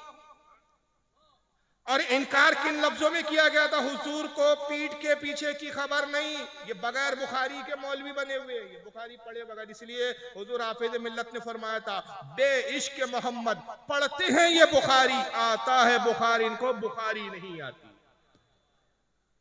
अब बात का अल्फाज सुनिए, पूरे अकीदे की दज्जिया बिखर गई इसमें। आगे आका फरमाते इन्नी ला अराकुम मिन वराई ज़हरी, मैं जैसे सामने देखता हूं वैसे अपने पीठ के पीछे भी देखता हूं। तो सही बुखारी की तो यह हदीस वाज़े कर रही है कि आका फरमा रहे जैसे मैं सामने देखता हूं वैसे ही मैं अपने पीठ पीछे देखता हूं। मगर ये नाम निहाद अहले हदीस कह रहे हैं कि नहीं साहब, हुजूर को तो अपने पीठ पीछे की भी खबर नहीं। तो बुखारी की हदीस क्यों नहीं पढ़ी आपने? क्यों इस बुखारी की हदीस को आपने नजरअंदाज किया? इसकी क्या वजह है? तो वजह की एक ही बात समझ में आती है कि रसूलुल्लाह से बुग़्ज़ और हसद है। और एक दूसरी जगह यही साहब क्या कहते थे, इसको अल्लाह के नबी को गैब का इल्म नहीं था, अल्लाह के नबी को गैब का इल्म नहीं था। और अगर कोई कहता है तो दुनिया का बदतरीन कज़्ज़ाब है, झूठा है, मुशरिक है वो, मुशरिक है वो। अल्लाह के नबी मर गए, कब्र अल्लाह के नबी बोलो, और जो ये अकीदा न रखे वो काफिर है। अल्लाह के नबी को गैब का इल्म नहीं था और ना गैब का इल्म है। क्यों? अल्लाह के नबी मर गए तो खत्म हो गई बात। अब जब खत्म हो गई बात तो भी सवाल ही नहीं पैदा होता कि हुजूर किसी हाल से वाकिफ हो, कुछ जाने, कुछ मालूम हो सरकार को। और जो ये अकीदा ना रखे कि हुजूर मर गए, गैब का इल्म है, नहीं है, ये जो अकीदा ना रखे, मौलवी साहब कहते हैं कि वो काफिर है। इसकी तफसीलात में मैं नहीं जाऊंगा क्योंकि वक्त ज़्यादा नहीं है। हमारे खतीब तशरीफ ला चुके हैं, उनका भी खिताब आपको सुनना है। सिर्फ मैं एक रिवायत पे इक्तफा कर रहा हूँ, सुनिए। ये शरह ज़ुरक़ानी है आपके सामने। इमाम मोहम्मद बिन अब्दुल बाकी ज़ुरक़ानी अपने सदी के मुजद्दिद है। और फिर ये हदीस किन किन और किताबों में आई है हदीस की इंशाअल्लाह आगे मैं हवाले पेश करूंगा। इमाम ज़ुरक़ानी, शरह ज़ुरक़ानी, जिल्द नंबर 10 सफ़ा 123। अखरजत तबरानी अन इब्न उमर काला काला रसूलुल्लाह अलैहिस्सलातु वस्सलाम। इमाम ज़ुरक़ानी नकल करते कहते इस हदीस को इमाम तबरानी ने खराज किया, इमाम तबरानी ने इसको बयान किया और उन्होंने रिवायत किया हज़रत अब्दुल्लाह इब्न उमर रज़ियल्लाहु ताला अन्हु से। वो कहते हैं कि रसूलुल्लाह सल्लल्लाहु अलैहि वसल्लम ने इरशाद फरमाया इन्नल्लाह क़द रफ़अ लियद दुनिया। आका कहते हैं लोगों, अल्लाह ताला ने ये तमाम दुनिया मेरे सामने लाकर रखा, सारी दुनिया मेरे सामने। फाना अंजुरु इलैहा व इला मा हुवा काइनुन फिहा इला यौमिल क़यामा। जो कुछ दुनिया में है और जो कुछ हो रहा है क़यामत तक जो कुछ होगा सब मेरी निगाहों के सामने है। हदीस के अल्फाज साहब है कि क़यामत तक जो हो रहा है, जो क़यामत तक होगा सब मेरी निगाहों के सामने। और इनका अकीदा है कि हुजूर मर गए, हुजूर को इल्म गैब नहीं। जो ये माने वो काफिर। तो माज़अल्लाह इन्होंने इनडायरेक्टली खुद रसूलुल्लाह को काफिर कहा, क्योंकि ये अकीदा खुद आका बयान कर रहे हैं। तो अस्तगफिरुल्लाह, इनके फतवे से तो रसूलुल्लाह की भी जात नहीं बची कि इस अकीदे को ये कुफ्र बता रहे हैं। और आका कह रहे हैं दुनिया अल्लाह ने मेरी निगाहों के सामने ला के रख दिया है और मैं इसमें जो कुछ है सब देख रहा हूं और जो कुछ कयामत तक होगा वो सब मेरी निगाहों के सामने है। कान्नमा उन्जुरु इला कफ़ी हाज़िही, मैं तमाम दुनिया को ऐसे देख रहा हूं जैसे मैं अपने हथेली को देख रहा हूं। जैसे मैं हथेली को देखता हूं वैसे ही दुनिया को देखता हूं। तो ये हदीसें तो वाज़े दलालत करती कि हुज़ूर सल्लल्लाहु अलैहि वसल्लम को इल्म गैब भी है। इस हदीस को इमाम ज़ुरक़ानी के अलावा इमाम अबू नुएम ने हिलियतुल औलिया में लिखा है, इमाम हैसमी ने भी इसको लिखा है मजमू ज़वाइद में, इमाम सुयूती ने जामिउल कबीर में लिखा है। मैं सफ़े हवाले छोड़ रहा हूँ, सिर्फ किताबों के नाम दे रहा हूँ। इमाम कुस्तलानी ने अल-मवाहिबुल दुनिया में लिखा है। इमाम इब्न हुस्सामुद्दीन अल-मुत्तकी ने कंजुल उम्माल में लिखा है इस हदीस को। तो बहरहाल और भी बहुत सारी बातें हैं, लेकिन मैं समझता हूं कि आज इतना समझना आपके लिए काफ़ी है। कि इत्तेहाद का नारा लगाना आसान है, लेकिन इत्तेहाद उसी सूरत में हो सकता है कि जिन बातों पर इख्तलाफात है, जिन बुनियादों पर आप रसूलुल्लाह की तौहीन करते हैं, जब तक उससे तायब ना हो जाए, उसको दूर ना कर लिया जाए, उम्मत में इत्तेफाक नहीं हो सकता। और इस वक्त यकीनन इत्तेफाक की ज़रूरत है उम्मत को, और इत्तेफाक की यही सूरत है कि जो हमारे अकाबरीन बुजुर्गों के अकीदे है, जो रसूल का अकीदा है, जो सहाबा का अकीदा है, उसी की तरफ हमें लौटना होगा। अगर उसकी बजाय हम आगे कुछ और नजरियात इख्तियार करेंगे, इत्तेहाद नहीं होगा, इख्तिलाफ बढ़ता रहेगा। तो आज इस मकसद से हम इत्तेहाद की दावत देते हैं उन लोगों को कि जो गैरों की बातों में गुमराह हो गए। तहकीक कीजिए खुदा के वास्ते, अपने अकाबरीन की किताबों को पढ़िए, हदीसों का मुताला कीजिए, और उन सारे अकायदों को खंगालिए जो अहले सुन्नत व जमात, जिनको आप बरेलवी कहते हैं, जिनको आप रजा खानी कहते हैं, आप कोई भी नाम हमें चिढ़ाने के लिए दे दे, कोई प्रॉब्लम नहीं है, मगर आप तहकीक कीजिए कि हमारे अकीदे कुरान और हदीस के मुताबिक है या नहीं। और यकीनन हमारे अकीदे कुरान और हदीस के मुताबिक है, तो उसी अकीदे की तरफ लौट आइए। किसी को कोई सवाल पूछना हो तो आप बिला झिझक पूछ सकते हैं। कुछ सवालात है, मैं जवाब दे देता हूँ। औरतों का बाजमात मस्जिद में जाकर नमाज पढ़ना कैसा है, इस पे बड़ी लंबी गुफ्तगू हो जाएगी, मैं समेटने की कोशिश करूंगा क्योंकि एक मुस्तकिल मौजू है। बल्कि सवाल बड़ा मुख्तसर है कि औरतों का बाजमात मस्जिद में जाकर नमाज पढ़ना कैसा है, वरना पूछने वाले बड़े